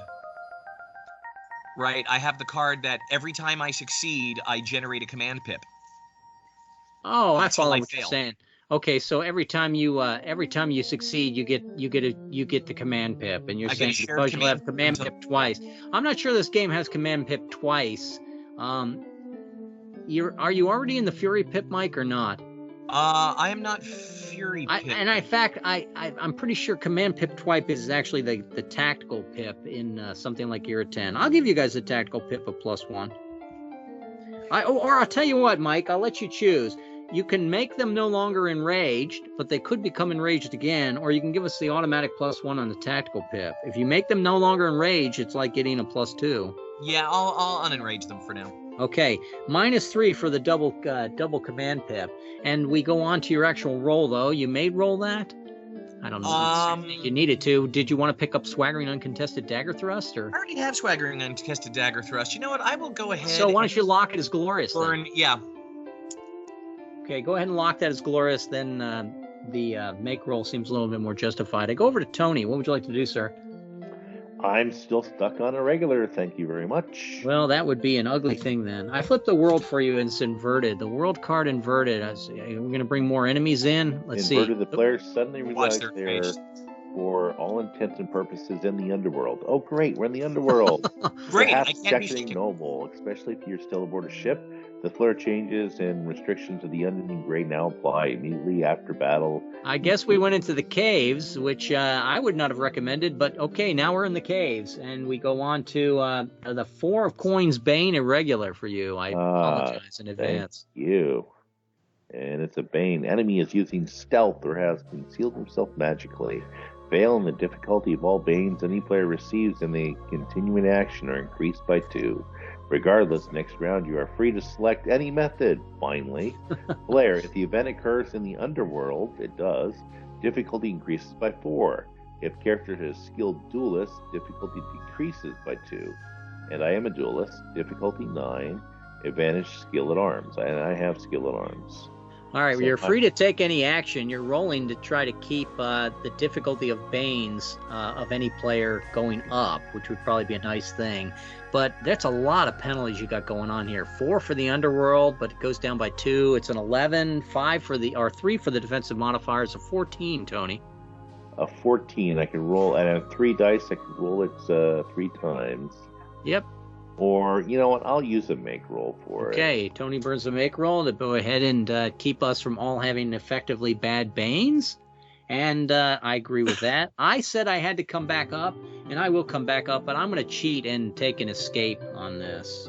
And I got an Emperor. How bad can the Emperor be? It's got to be a good card. We've had so many bad ones. Swaggering. It's inverted though, Mike. The inverted. Lose a random blade swaggering if the technique is missing no effect. Okay, here comes a die 20 for me, and I have lost number 5. And I look at my blade swaggering. Number 5 would be 1, 2, 3, 4, 5. Eminent. I am not eminent blade, so I lost nothing. Isn't that a clever thing that you lose the clever thing? I would have if I had lost it, but I did not lose it. So okay, gotcha. Yeah. And I flipped the sun. I do believe the sun gives me a make roll here on my next action. Let's see what it says. The sun says that a flute blower opportunity arises no matter the difficulty. The next card's event results in a success. Well, that's very good. I will go ahead and take. But I'll still make my escape roll here. And it's a hermit. It's gonna rain and pour on me all at once. Oh my gosh! And the hermit card says, and so just remember, this was computer shuffled, so every time you criticize me for bad shuffling, it was bad shuffling. An inverted hermit. A player loses confidence in one of his techniques from watching another do it. If any player has a technique at Glorious, even if he hasn't used the skill in a while, any other player with that technique loses theirs. Lock remain locked and are never lost since they are revealed. All right, here's what we're going to do. I have several skills at Glorious, but I would love to pick one that's going to match with you guys having Glorious. So, Pyrotechnics is Glorious. How many people would lose Pyrotechnics if I choose that one? I would lose Pyro. Okay, that would be bad for Mike. I would not. Okay. I have marked as Glorious. And I take it Laura and Tony do not have Pyrotechnics that they would lose, or? Laura's checking. Oh, I don't have it here. She's got no Pyro. How about Imperium Mount? I don't have that. Tony, I know you had Imperium Mount. G, is it locked as Glorious? I lost you for a moment, Tony. You might be muted. I don't have it. And but Fred, there is a note here that says you should favor one on the selecting character, but it's also saying you should pick one that causes somebody to lose something. The table has a note that says don't game the system by trying to find one you have that nobody else does. Let's see. Did I really write that in there? You got to be kidding me. No, that's so mean. Favor one on the selecting character, but also one which causes some result. All right, I picked Pyrotechnics. You lose it, Mike. Fair enough. That is, I apologize for that. And it goes on. If no one has a matching technique to penalize, then we take a quest pit penalty. So I'll take Pyrotechnics loss. All right, we'll that's try to get brutal. it back for you, Mike. I don't want you to lose your fireball. I'm still flipping cards here, and I got a 6 of Rod's Bane trying to escape. So I will. But you get a favorable result. And this is on all it. you. I don't lose it then. But the 6 of Rod's Bane. We go to a Bane 6. It says scene, right? The scene becomes a maze of converging passages, restricted deck space, dense foliage, probably that. Stinking bogs, that's possible as well. Fail and add a half D8 on Oblivion, but we don't take Oblivion. Regardless, suffer shaken. That's unfortunate. -2 for me. And if the character has the skill Grit Fortitude, but I'm automatically making the roll. I was hoping to pick up a swaggering from this, but I don't. But I made the roll, so I don't have the fail. That wouldn't affect me, but I'm automatically shaken, which is ugly. -2 for me. We go over to Rusty. What would you like to do, sir? Oh boy. Okay, so we're You now got a at huge amount still fighting. Yeah, 11 lackeys, 3 enchanted. But we've still got a command pip. do we still have a command pip? We do every time Mike succeeds. Okay, so let's do Rusty, what as was a note, keep that command pip going. I have to take a card. I cannot go calculated and maintain that bonus. Right, so I could do a recitation. Yeah. Good now. You're +1 to the dice. And +1 to the dice, and have the command pip also, and I get to roll twice, right? You do. So why don't you try a perception, an E, and rolling twice. All right. Okay, give me a 2 dice. And the second roll. A 14. plus 1, 15. Let's look at both before we decide. So you can either take an 11 or a 15 on recitation E. Why don't you read them both out to us, Rusty? Could you post it or? Let me double check to make sure it's accurate. I'm certain those are correct. Recitation is on 147. Let me go to the rules and go down to E, and it says an 11 is you gain the catbird seat. On a 15, all players get a tactics pip. That probably is a better one to everyone that gets a tactics pip, Rusty. Okay. And you could probably repeatedly be doing this now that we're getting plus modifiers, and we'll see what results next round. Laura, next round I'm going to put you back in the game. Mike, where you at? I need to stick with a card to keep that potential bonus Magic going. or brash? Give me magic. Here goes an Ace of Swords Bane. Another Bane! Another Bane! Look, tell the deck that I am not rusty. Magic Bane Ace Swords. It's because we don't have Fred and Conrad. The throw is all off on who gets what card. That's I'm it. getting my Banes because I'm unconscious. Right. Magical Bane Ace Swords. An angel of mercy has always watched your back. Mother taught you that, as well as how to pray. Success in one opponent surrenders. Aha.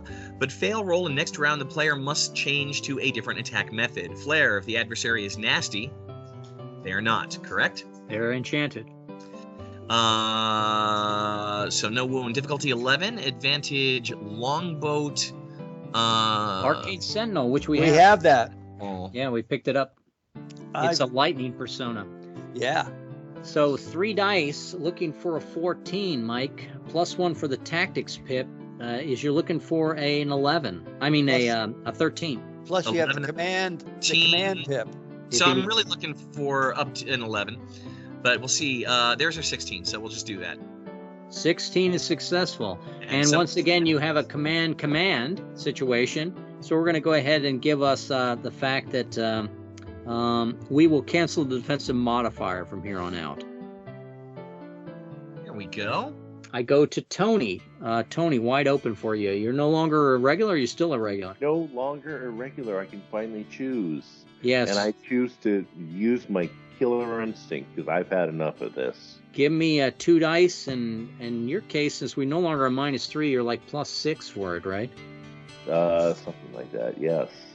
So 13? A 15, which I'll take the 15. Or I'll 15. take the 17. You're going to kill a full D8 or half a D8? Full die 8. Give me a die 8. Plus 7. 7. How about we say there's only 4 lackeys left and 3 enchanted? Comes over to me. I thought it was only 2 enchanted. Didn't we kill 2 of them? No, just 1 is all I've got in my tally. Oh, okay. I'm going to go ahead and well, there's no defensive modifier, so I'm going to go ahead and do brash. And I get a chariot card. I'm getting all of the majors today. It's an inverted chariot. Inverted chariot's probably not good. Didn't Mike make one of them surrender? With his roll? Was that correct, Mike? Yes. Yeah, sorry, Rusty, you're correct. Yes, thank you. Your crew of servitors is kept to their assigned task. Gain 1 random longboat technique. No glorious techniques are not possible with the group's longboat. This boon may occur even if the combat is far away. So gain 1, does it say random? 1 at random? I'm going to have to roll really low in order to make it count here. Here comes my D20 on which one we pick up. And I rolled 7, but we already have 7, which I think is like treachery expunged. Yep. I go on to... I go back to my... card flip and get the Fool. Fool is never good. I think we're all going to be a regular from that. You personally are stuck a regular, Red. The selecting player must finish the battle with regular methods unless he suffers an injury. Okay, well, let's see what my regular method is. 2. A 2 irregular. And it is delight in some whimsy by cutting candles in half or slicing a symbolic letter in a wall or tree. The guy cut off the feet of the people in our hometown. I'm going to go ahead and cut into his feet. Optional, success in euphoric. Select magical method next round. Otherwise, try to sober up and continue irregular and shaken. Well, I'm already shaken, double shaken. I would have to surrender. I'm actually bold, so my shaken would have gone off after this round. Against enchanted adversaries, difficulty increases by 5. They are enchanted adversaries. I am energetic. It is a total of 12. +1 for the tactics pip means an 11. Still I'm have a shaken, command. so it's going to be a 13. A 13 rolling 3 dice. You still have a command pip available. You too. have a command pip too. Terrific. Thank you, guys. A 13 on 3 dice. And I have rolled a 12, so I'm going to take 1 point of the command pip, leaving +1 for you guys, so that I can make that and have success and be euphoric and select magical next round. I'd rather By the select way, magical than a regular. I have not been paying attention, but there are in fact defined things for double pips, and I have them on my character sheet. That's what they are.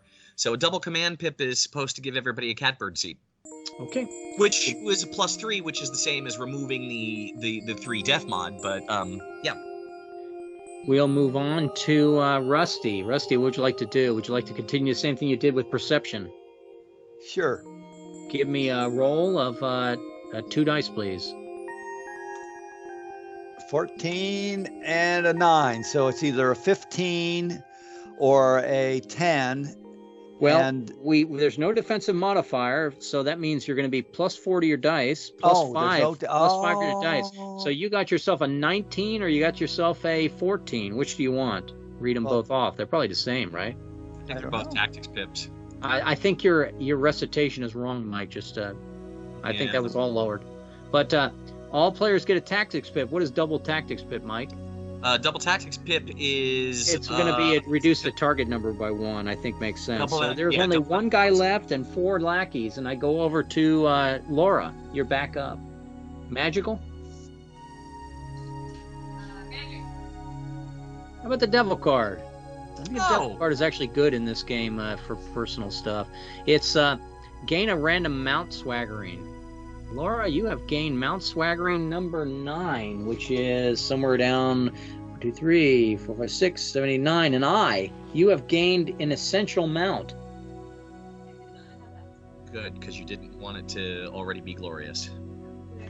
But if it were already glorious, then you have the demon mount. Right.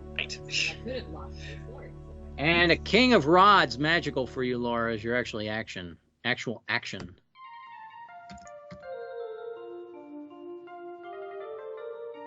Magical Nexus Wanes better point out your value as a living prisoner, as a ruse, of course, to gain a stealthy attack.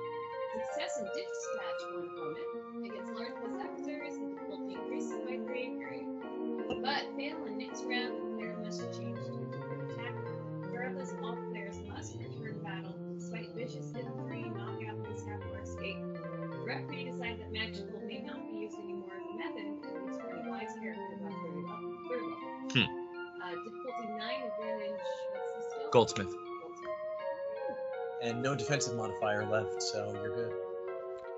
It is a 9 with the tactics pip. It's an 8. An 8 on 2 dice, Laura. And a command pip, so 6 and a tactics pip. Yeah, I added the tactics pip, Rusty, to get the 9 to an 8. Okay. There's only +1 left on the command pip if she needs it. But go ahead, Laura, and give us 2 dice and roll it twice.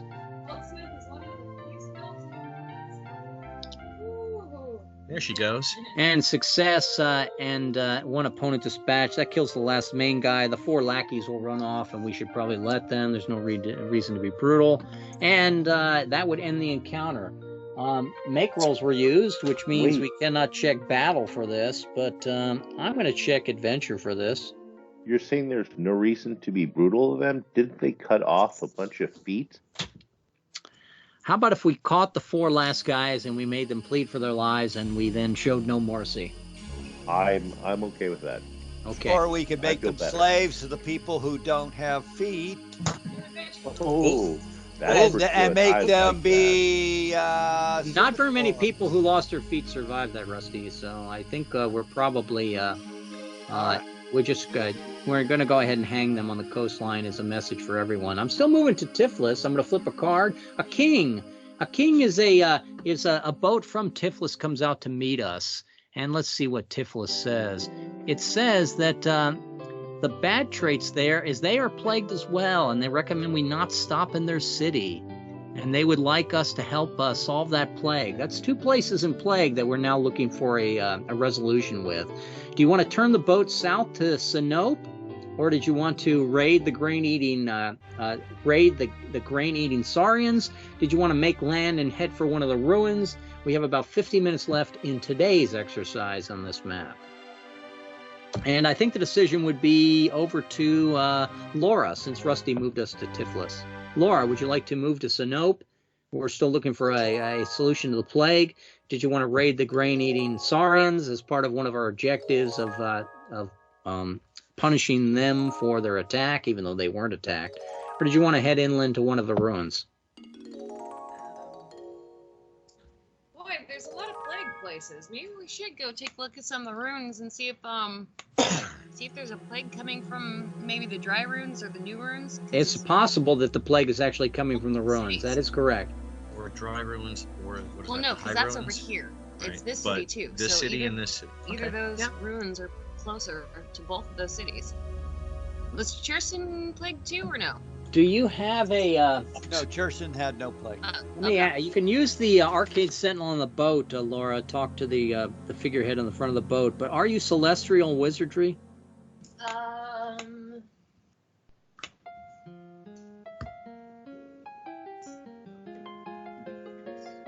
No, I'm not. Are you precognition wizardry? Yes. Okay. Why don't you give me a roll of a 9 in precognition wizardry, and I'll give you a clue on where to go.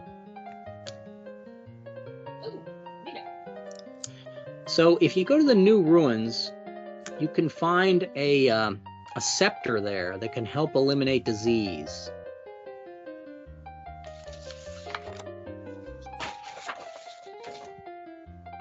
The bad part about that is that I wrote specifically a Q&D for subcommanders that may come into play, and it's not a nice one. But it's in the tool, and then we get to use it. Well, it's true, but the subcommander one can result in instant deaths for characters. Now I'm playing a level 3, so if I die, I've only lost a few months of play. If you guys die, you've probably lost close to a year of play. I'm willing to risk it for me. Well, I'm thinking risking a certain death on a table is a good way to check heroics for a level 8 character. Or adventure. Or Well, adventure. it's not certain death; it's random death. But if the result comes up that you could die from this roll, then I'll say that you risked a certain possible death. But what I have to ask you is one more question, Laura. Did you want to leave the boat on the shore, or in Tmutarakan, or did you want to go overland to the new ruins? Where did you want to leave the boat? Tmutarakan or on the shore? You Couldn't cannot we get leave it in Tiflis, where we already are? You were heading toward Tiflis, and they warned you of the plague, so your men said, let's stay away from there. Oh, we didn't go. Okay. We would go back to either Cherson, which doesn't have the plague, or Tmutarakan, which does have the plague. We've been to Tmutarakan numerous times. Again, it's up to Laura. Where would you like to leave your boat? It's safe wherever you leave it. On the shore's fine then. That looks Okay, like we'll leave it right there. And Mike, go over to the longboat techniques. Oh. Are you there? Yep. Okay, I moved off the pegs.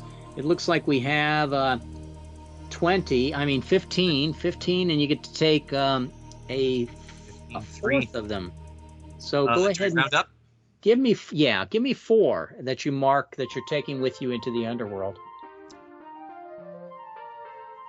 Oh, we're going to an underworld where I cannot be shaken? And the ruins count as underworlds because they're below ground, so yes. Oh, well, if we're going to... Oh, well, then we should be religiously inspired so that our, men do not falter. Yeah, but we can't select that because we don't have it on our boat. None of our men are religiously inspired. We killed their sea gods. That would be nice. Tony likes R doubled up. We'll take the Inhuman Watchdog then. And I guess our guys should be battle ready because we're going to fight a sub-commander. Okay. And I would like let's see, Q. orderly kept. That makes sense. And Tony. Okay, you know what? That's Rusty picked one. That's me picking one, and Tony picking one. Well, Laura, pick a swaggering for the shore party.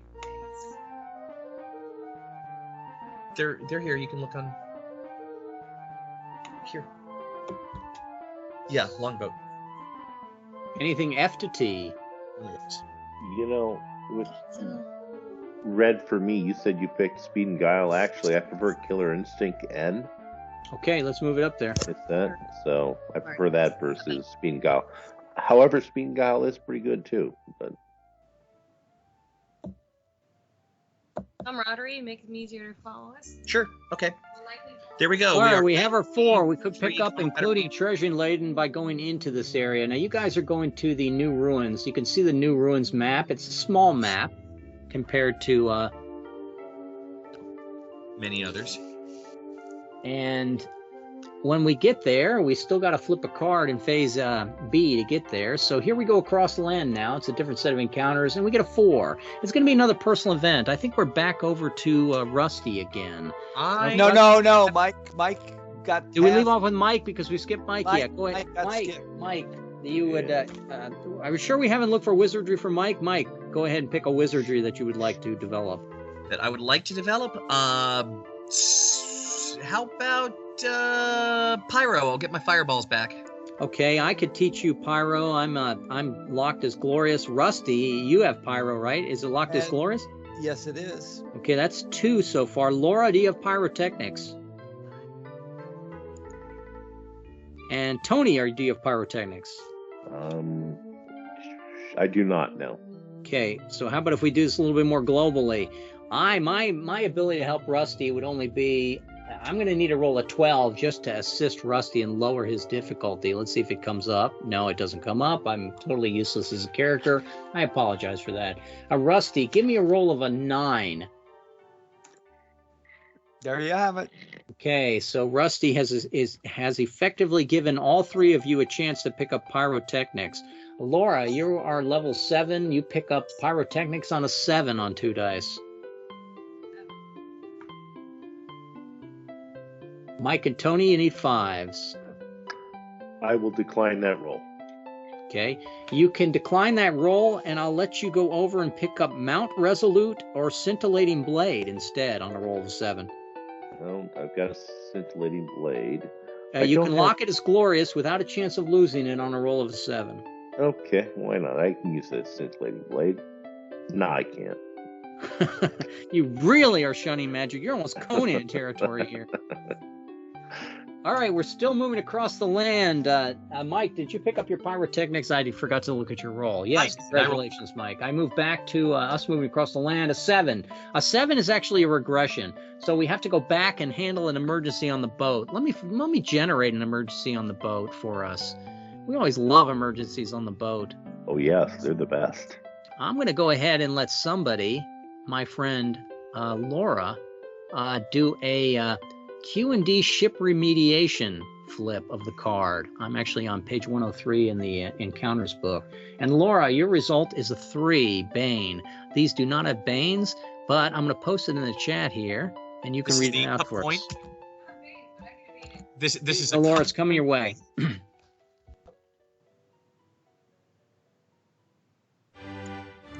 Did I lose her, Mike? No. Men to eat to prevent scurvy. Are you may never advocate a vegetarian diet? Do you know about very good meds? Success in this might be a benefit to It is not. or catch-all on failed lowest level character also suffers food. Perhaps in the case of food taster. Red is a food taster. 57 advantage skill horticulture. I am the food taster. The grog has been, the water was tough, and now the food is tough. 7 on 2 dice unless you're a horticulturist. Yeah, I think I She is a horticulturist, and not only is she varying our diet, but it is an extremely nice diet. And I move on to flipping another card that still in phase C, Magician card. Magician card is going to do what for us? We need to look and see what that does. Everybody gains a wizardry swaggering. No, not in personal duels, Mike. In encounters. It was a joke that the magician card gives everybody a magic swaggering. it is until the deck shuffles, we ignore queens and treat them as 10s. I flip the deck. A queen and becomes a 10, which moves us to the final encounter. We are in the final half an hour of the game. I do not know if we'll finish this and find the magic wand that is healing in this underworld, but we will start by having Mike. Let me grab your character here. Sure. I put you on the map, right? Yep. Okay, until you hit something, you are making the decision. Right now, it is right or left, east or west. I'll go west, the short way, to the edge of the map. All right, let me get into my fog here. And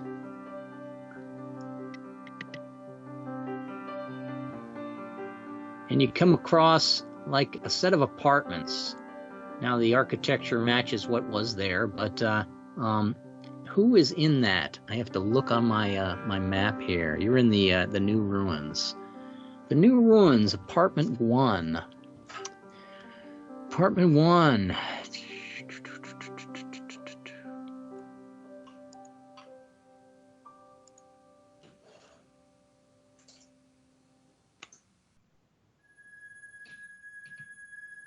If I'm silent for a moment, I'm looking to see.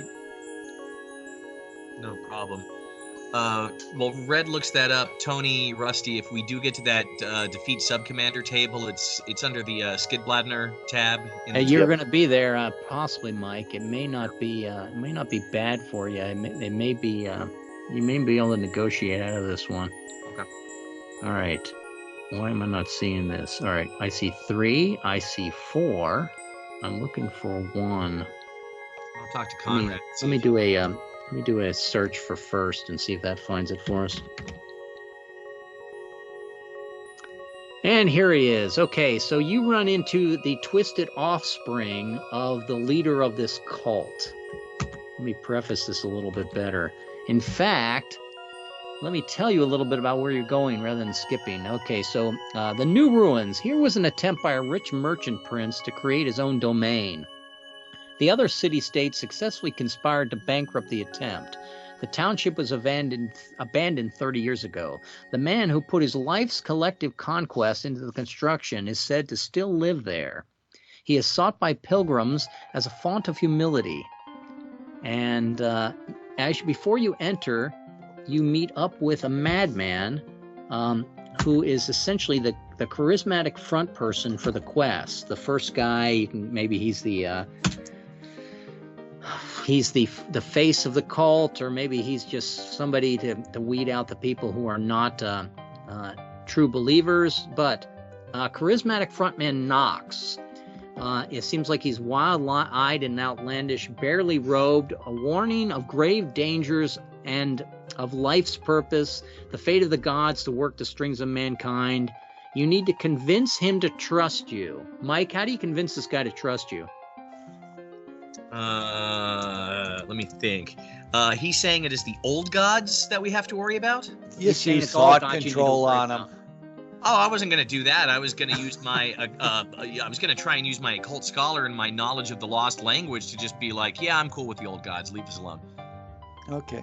You're going to, give me a roll of 5 at your level. Difficult roll. 9. Good job, Mike. I gotta go back to my Fog of War, get back onto tokens, go back into characters, and bring this guy here. All right, so this guy wants to follow along behind us. Do we let him, or do we chew him away with rocks? As far as I'm concerned, he can follow us for the moment. We'll kill him when he becomes a problem. Okay. And if he doesn't become a problem, then, yeah, he followed us. And then we enter this area, and I know that says cryptic bumps, but it's a enforcer that we meet right at the start here. This is the twisted offspring of the cult leader. He obviously supports his bastard father for the temple, but he also thinks that another person is more qualified to lead the cult.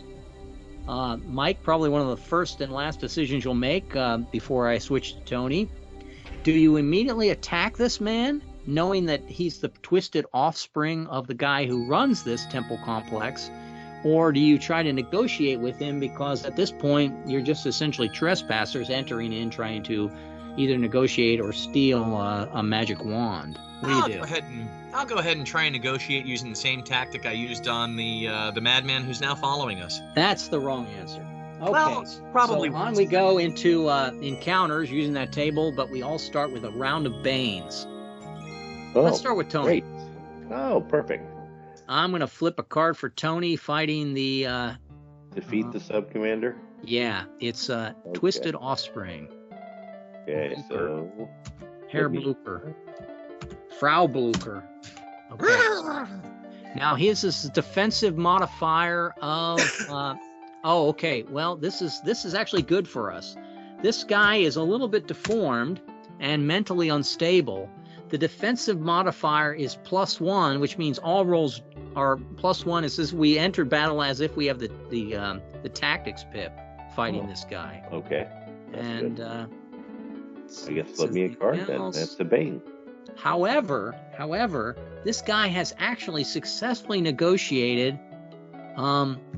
deals to keep the temple alive, if not thriving, with the Royal Mint and the Patrician class in Constantinople.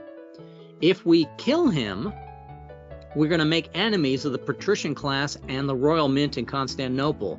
If we don't want to kill him, we all have to immediately flee using the escape tables. Mike, I lied. It is not the last decision you're going to make. Would you want to flee, or did you want to attack? You know, I mean, I tried talking to him like a civilized man, but you know, he didn't go for it, so we have to kill him. Okay, here comes your Bane, Tony. It's a king. Okay, a king Bane. Let's Under say the defeat sub-commanders. subcommander King. Evade and assess. Fail and lose swaggering. Regardless, if in the action players face radical heretic Berenger, which we don't, a random character suffers a vicious wound. Oh wow, that's ugly. Difficulty 9. Advantage any swaggering type B. Oh, so it's any B. Yes. Okay. So now what you actually could- happened? Nothing. No flavor test. This is just pain. Fail and lose swaggering. That's still can affect. So if what you're going to do is you're going to look at your B categories, and you're going to either roll an 8 on 2 dice to pick up one of the Bs, better valor, mucilage, winged, psionics, or we go over to longbow techniques. You can add chartered path to our crew ashore if you wish by rolling that 8. Or you can pick a B that you already have and roll 3 dice trying to make the 8 to simply avoid the loss of swaggering. Now, note we have 5 of clevers to prevent us from losing swaggering. So I'm going to try to pick up better valor then. okay, give me 2 dice for an 8 to pick up better valor, There you go. and you're rolling more than once, correct? Yeah, Let's got it the first time. Okay, it comes over to me, and I get a Bane card, and my Bane card is an 8 of coins, an 8, and it was already a Bane anyway. And it says it says rely on the old standbys. Fail, and all characters lose the trait clever, strategic benefit of negating the swagger loss. If this event is failed twice by the party, a random character suffers a vicious wound. Regardless, if this action the players face the Keeper of Lore Thompson, and we don't, a random character suffers a vicious wound. All right, so any swaggering type N. So I'm in the same boat as you are. So I look at my N swaggering and I go, do I want to pick up Killer Instinct? That's always a good one. Or do I want to be Voltaic? I probably will pick up Epitus for my You're blade in the high enough. by rolling an 8. Nope. I want you to let's roll 3 dice because I do not want you to fail this roll. And what, we don't want to lose the strategic benefit, you're saying? Well, All right. all characters lose trait clever. It would blow Well, all of our clevers in one shot. It would be all 5 of those clevers would disappear in one shot. That is correct. Yeah. So you're not going to let me roll 2 dice to get an 8. You want me to roll 3 dice to get rolled. an 8 to try to keep it from... okay. Vermin free. Yes. Well, make roll would mean we couldn't. Check I will roll the vermin free then. How about if I take my fury pip? Would you let me take it then? And roll it straight. Yeah. Plus 2 dice for you 6. roll once. All right, 3 dice it is. And I have successfully made it so that we do not lose our Clevers. I go to Rusty. Rusty, Thank here you go. You got a 9 coming your way, Bane. Defeat Subcommander Bane 9. Let's see. Misstep and counter off balance as all momentarily look on. Fail and all characters lose trait bold. Ooh. Gosh. Strategic benefit of restoring shaken. If this event is failed twice by the party, a random character suffers a vicious wound. Regardless if in this action the players face brutal Sellswar, this is not him. Random character suffers a vicious wound. Difficulty 12. Any swagger type M. Let's see. I have hexes obviously with M, and I don't have any of the other M's. All right. So on a roll of 11, you would pick up one of the other M's if you wish to roll, or on a roll of 11, you can even lock your hexes as glorious. But the failed roll means that we would. Right. So this is really calls for a make roll, I think. Well, it does it. It's an 11. You're rolling 3 dice. No, I only rolled 2 if I wanted to pick up a swagger. Oh, I follow what you're saying. You mean use a make roll to lock a swaggering? Yes, Go ahead. and I'm going to go ahead and lock my hexes as glorious. Okay, lock your hexes as glorious, and we no longer we do not risk the fact that we would lose our bold benefit. Which is pretty brutal. Oh, they're all pretty brutal. Okay, so here you go, Laura. I got a flip of a card. I give you a death card. What does the death card say? All advantages change to blade swaggering. The death card. Thank you, Mike. So now when it says any swagger type M, all of those are now blade swaggering. And here you go, Laura. It's the star card. Star card says cancel the effects of major tarot influencing combat. That's okay. So now we're back to any swagger type. Having that star card a little bit later in the deck might have helped us a little better, but this is a deck that's close to reshuffling anyway, right? And Laura, your actual result is an ace, and it is a Bane because all the first cards are Banes. Start to wonder who this guy works for. He seems rather glorious all on his own. Fail and shaken. Regardless, if in this action the players face Slave Master Cotton, a random character suffers a vicious wound. Difficulty 9, advantage, any swagger. Must roll the lock in the rest. Okay, so you can pick any swaggering that you have, but you're rolling the locket of this glorious, and it's a roll of an 8. Not a bad time for this when we're at +1 tactics to begin the battle. You're rolling 2 dice to lock it as glorious, I think. Yeah, pick any of your swaggering that you do not have locked as glorious on a roll of an 8, and you're rolling multiple times, twice. You lock a swaggering as glorious.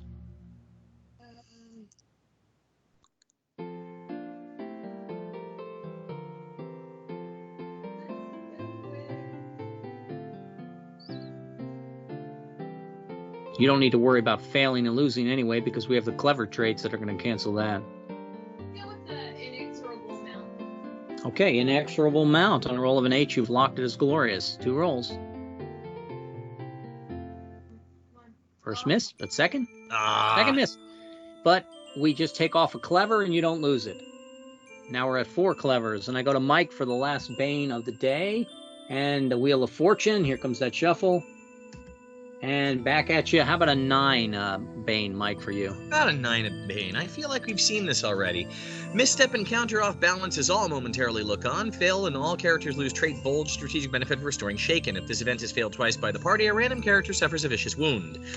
We do not face Sellsword Flanagan. Difficulty 12, advantage any swagger of M. So, I will go ahead and use my glorious hexes at 3 dice. Okay. Looking for an 11. Looking for an 11. 16 and get on with it. Okay. Now, the main trick about this table is the fact that, let's see if I can get this actually to post as one thing, is that the fact that each sub-commander must first be rendered vulnerable by the events, and then after that you need to get the slain result. You cannot get the slain result and the vulnerable in vice versa. So there are some things like a king result, which will allow you to, is it a king? a night result, which allows you to either slay or become invulnerable. Become vulnerable, but most of those are most of the events that'll happen will either allow you to make him vulnerable or to slay him outright. So we're going to go on to the actual table. I go to Tony. There's nothing to pick here in choice, so all I'm going to do is flip a card for you. Did you want to activate any of your methodical? He does not have a defensive modifier. In fact, it would be a bad thing to activate the defensive modifier. Did you want your Fury Pip? Yeah. It's 8:37. This may be the last battle we have, or I not? will activate I will activate it for Fury Pip. Okay. Because I have to get, what is it, energetic is the one? Energetic is Fury Pip. I always have to look up, yeah. Energetic is Fury Pip, or bold if you sacrifice the swaggering, and for instance, like the battle heart of the group or something. Well, you know what? Let's see here. Now, if I do... I assume Tony couldn't try to energetic game the system by sacrificing a boat swaggering and then using a clever to negate that. No, you can. That's not gaming system. That's good play. I'm going to use my energetic skill, level 5+, add command bonus to the entire party for single encounter. Plus, you get your Fury Pip. Yeah, does anyone get is it the command bonus a +2, or is it? It's the command bonus. It's actually in this system. It's +1 or +2 if it's needed. I see. Okay. So you've activated the command pip for yourself, going around to Mike, and you're going to pick up +2 for the Fury. Here comes your card. It's a Bane, unfortunately. 6. Well, of course. Wouldn't have it any other way. Yes, you would. Of a 6. Contest yet with a defensive posture. Fail and sub-commander is no longer vulnerable. If he was on that, now a failed roll inflicts a vicious on another random player. Regardless, if in this action players face Slave Master Khrushchev, a random character suffers a vicious wound. Difficulty 9, advantage any swaggering R. Okay, so any swaggering R for an 8, down 2 more is a 6 for you, and if you needed the command pip, in order to keep us from having a random wound inflicted on the party. Okay, I have all R's, so I'm going to try to lock my gladiatorial as glorious. So that would be a roll, we said, of a 6, 2 dice, and you're rolling 3 times. There you go. And there is. So you locked, and you did not fail a roll, so the guy is no longer vulnerable, but the guy was not vulnerable in the first place, so we avoided the random wound. I come over to my character, and I'm going to flip a card for me, and I'm going to get a 6, but I'm going to be on the other side. Bind and Tangle, trying to take him hostage. Success, and the sub-commander is now vulnerable. That's very good. In a future event, he may be slain. If already vulnerable, fail and suffer a vicious. A difficulty of 13, any swagger Q. It is a roll of 12 for me. Now, I have the Fury Pip, because I'm going to activate my energetic. So it is actually a 10 for me. Any Q. Do I have a Q? I have Seize Sword Arm. I will use it just outright and roll 3 dice for a 12. I'm sorry, 3 dice for a 10. Plus, I can grab a command pip from Tony if I need it. 3 dice for a 10. And I need both pips of the command pip, showing the fact that I am a noble coward by birth. But I did make the roll and all that, so the guy is now vulnerable. Cool. And I go over to Rusty looking for the slain. Rusty, here comes your card. It's a knave. We know knaves are never good. But it's not a Bane. Defeat Sub-Commander Knave. Okay. Exhaust him and break his spirit. Success and Sub-Commander is slain. Okay. He does not suffer this result until he is vulnerable, which he is. Yes. If not already vulnerable, fail and suffer vicious. Difficulty 12. Advantage any swagger type H. Let's see. Swagger type H. I've got effective spurning and necromancy. So I think we'll go ahead and just roll 3 dice to get this done with. 3 dice. So you don't have the Fury Pip unless you activate your energetic. The roll is 11. I might as well end. I might as well, well, three dice. I probably don't need it, but I might as well because I get the Fury Pit back next week, right? Yes, you will, but we may have one more encounter in it with us if it's 842. Okay, I won't use the Fury Pit. Okay, so it's an 11 on 3 dice. There it is. You have made it. So we have defeated this guy. That is a check.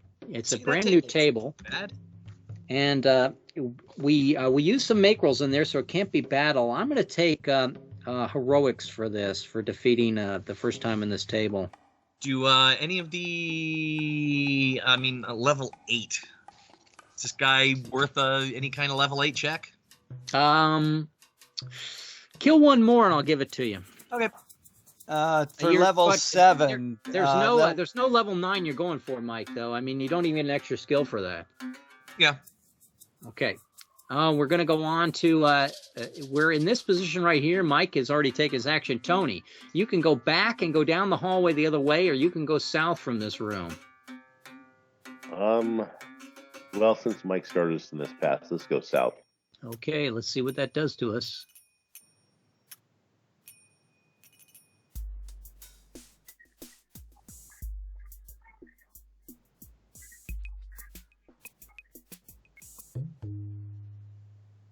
And we have met some sort of protected portal. And so let me look on my notes here what that actually generates for us. A protected portal in the ruins.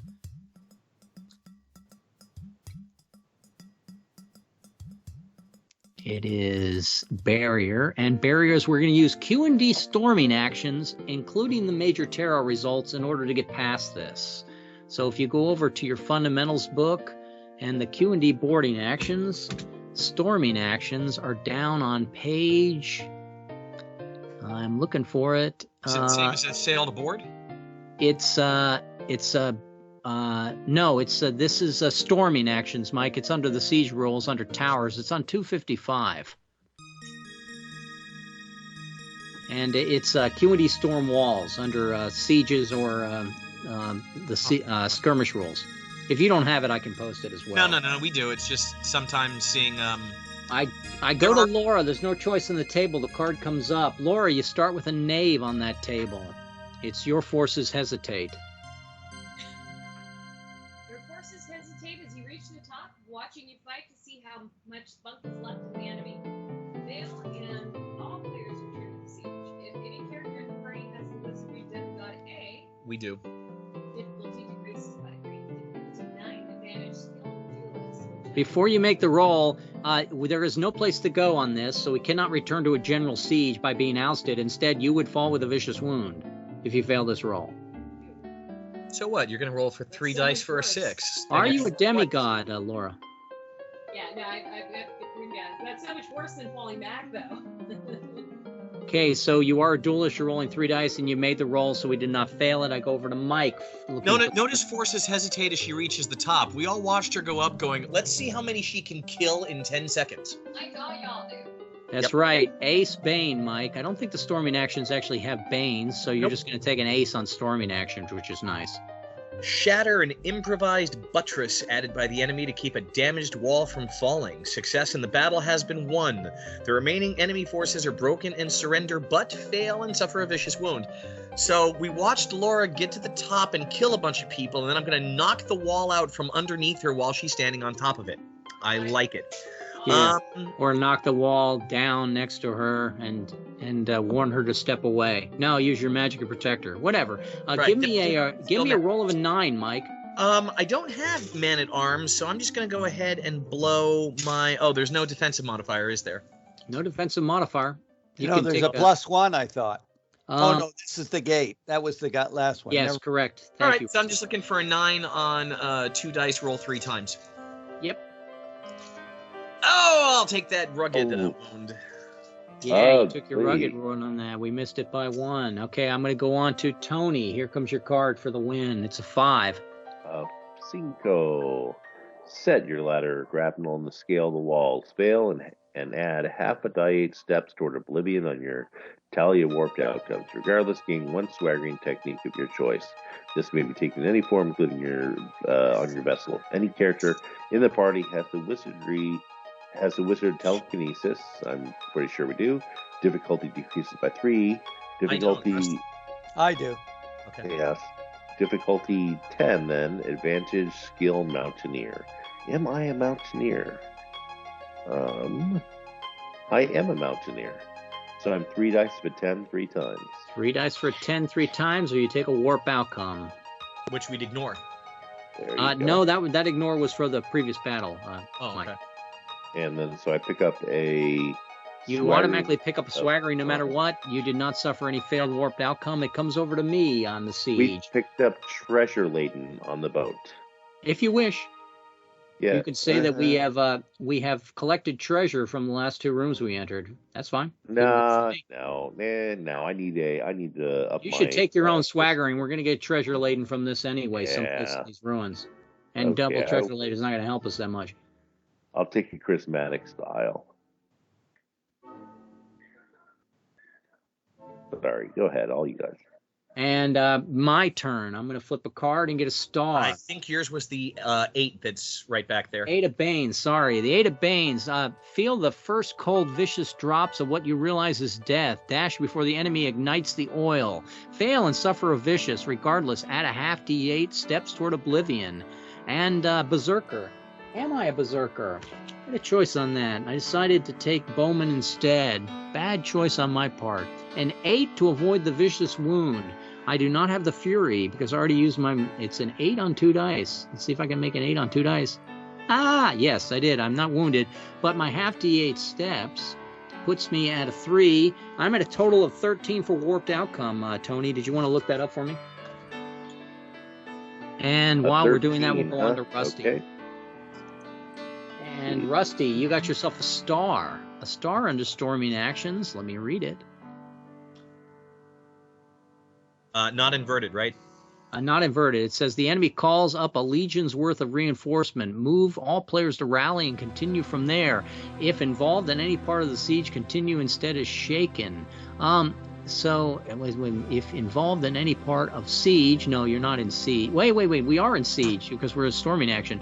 Rusty, you're shaken by the flip of that card, and we have to take a card on rally for you.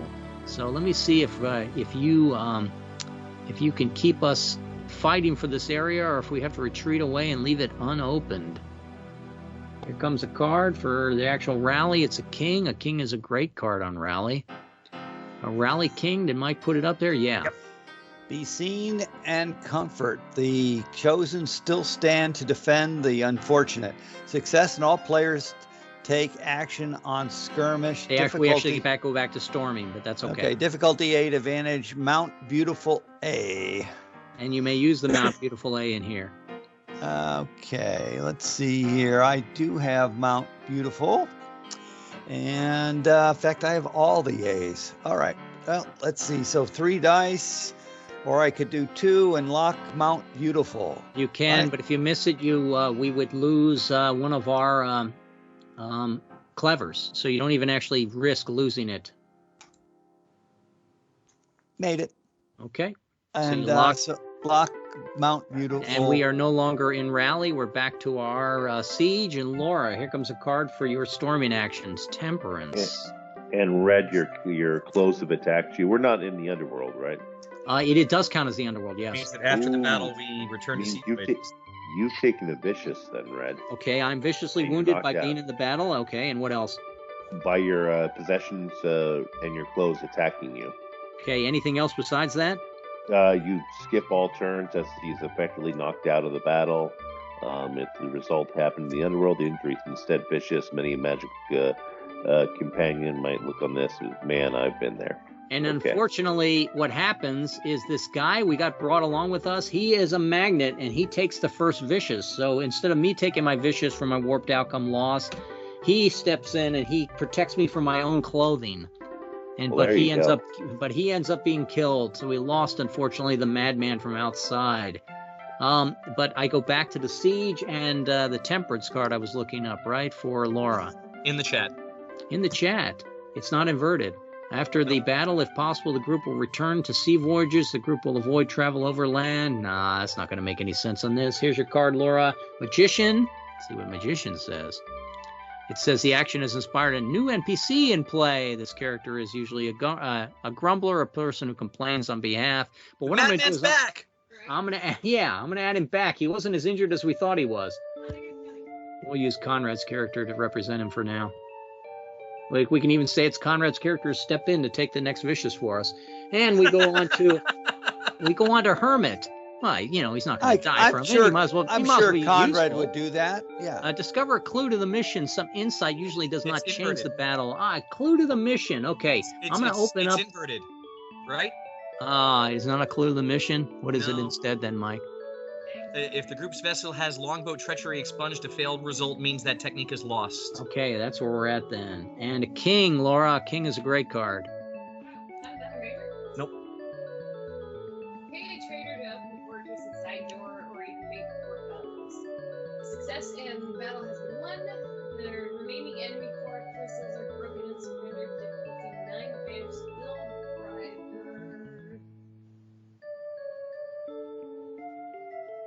I do have it. Wow, okay. Let's try for I think you want to roll that again. There we go. Wow, so not only maybe this be the first time we've seen a 24 on 3 dice, but it may be the first time we've seen a 3 on 3 dice. And I think you're right about that, because it's only going to happen 64 times 8. It's 1 out of 2 to 16. Yeah, you're going to have a lot of rolls before you see that. We may have generated more than that over the years, but that and a triple 8, a triple 1, those are ugly things to see in games. And the way I'm reading all those cards is, first we thought the madman was dead, but it turned out the man wasn't dead. He was just sneaking across to open the doors for us to begin with. Yeah, maybe so. Or the madman was not the madman. He was Conrad in disguise too. Yeah. And he was sneaking in the door. Who made the last decision? That was Tony. So we go over to Rusty. Rusty, you can go east from here or south from here, or you can go back and follow the hallway around down the other direction.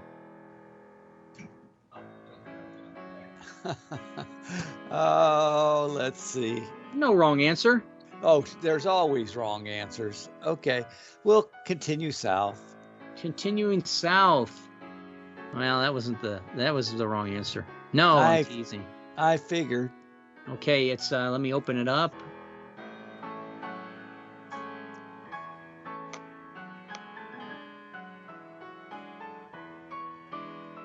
And we're gonna go up. We're gonna go up the pendulum. Well, no, it's actually a stairwell. We're gonna go up that flight of steps, but in order to move up past the guards on that flight of steps, we have to do a Q&D full-on charge, including the major terror results. Sunder to win. Any result that changes us back to skirmish or rally instead is treated as a vicious wound. Since, Rusty, you're the one that moved us here, you get the first card of this. I give you a queen under full-on charge. Do you have that in your chat, Mike, or do you? Same as Sunder Shield Wall, right? It is not Sunder Shield Wall. It is actually full-on charge. It is probably there it is listed as charge. Yeah. And it's in the chat, Rusty, for you. Okay, the bond between man and beast is strong as your charger reacts with little command nor spur. Success and all players take action on Sunder Shield Wall. Mike, actually, I think that's, I see full-on charge, and I'm not sure what that is that you... well, full-on charge... Oh, it's a queen? I'm sorry. I know, you're right. That's exactly what you mean. I was reading the king. My mistake. Go Difficulty ahead, 7, advantage, mount essential eye.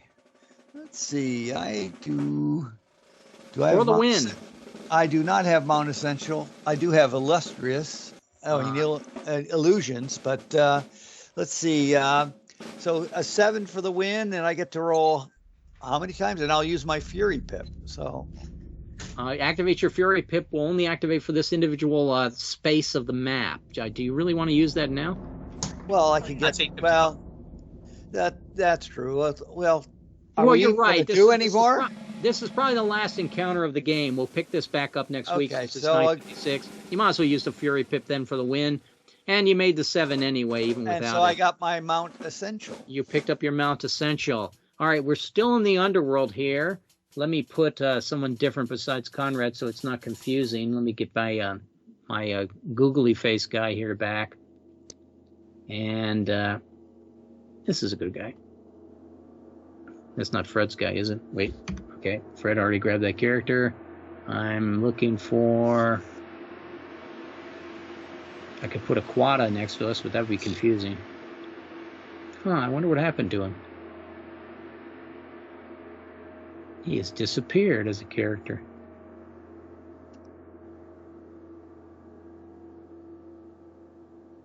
Here he is. And we're going to leave it at that. We're searching the new ruins for a wand that can help us rid the plagues from 2 different cities. Yes, 2 different cities. And we're going to stop the game there.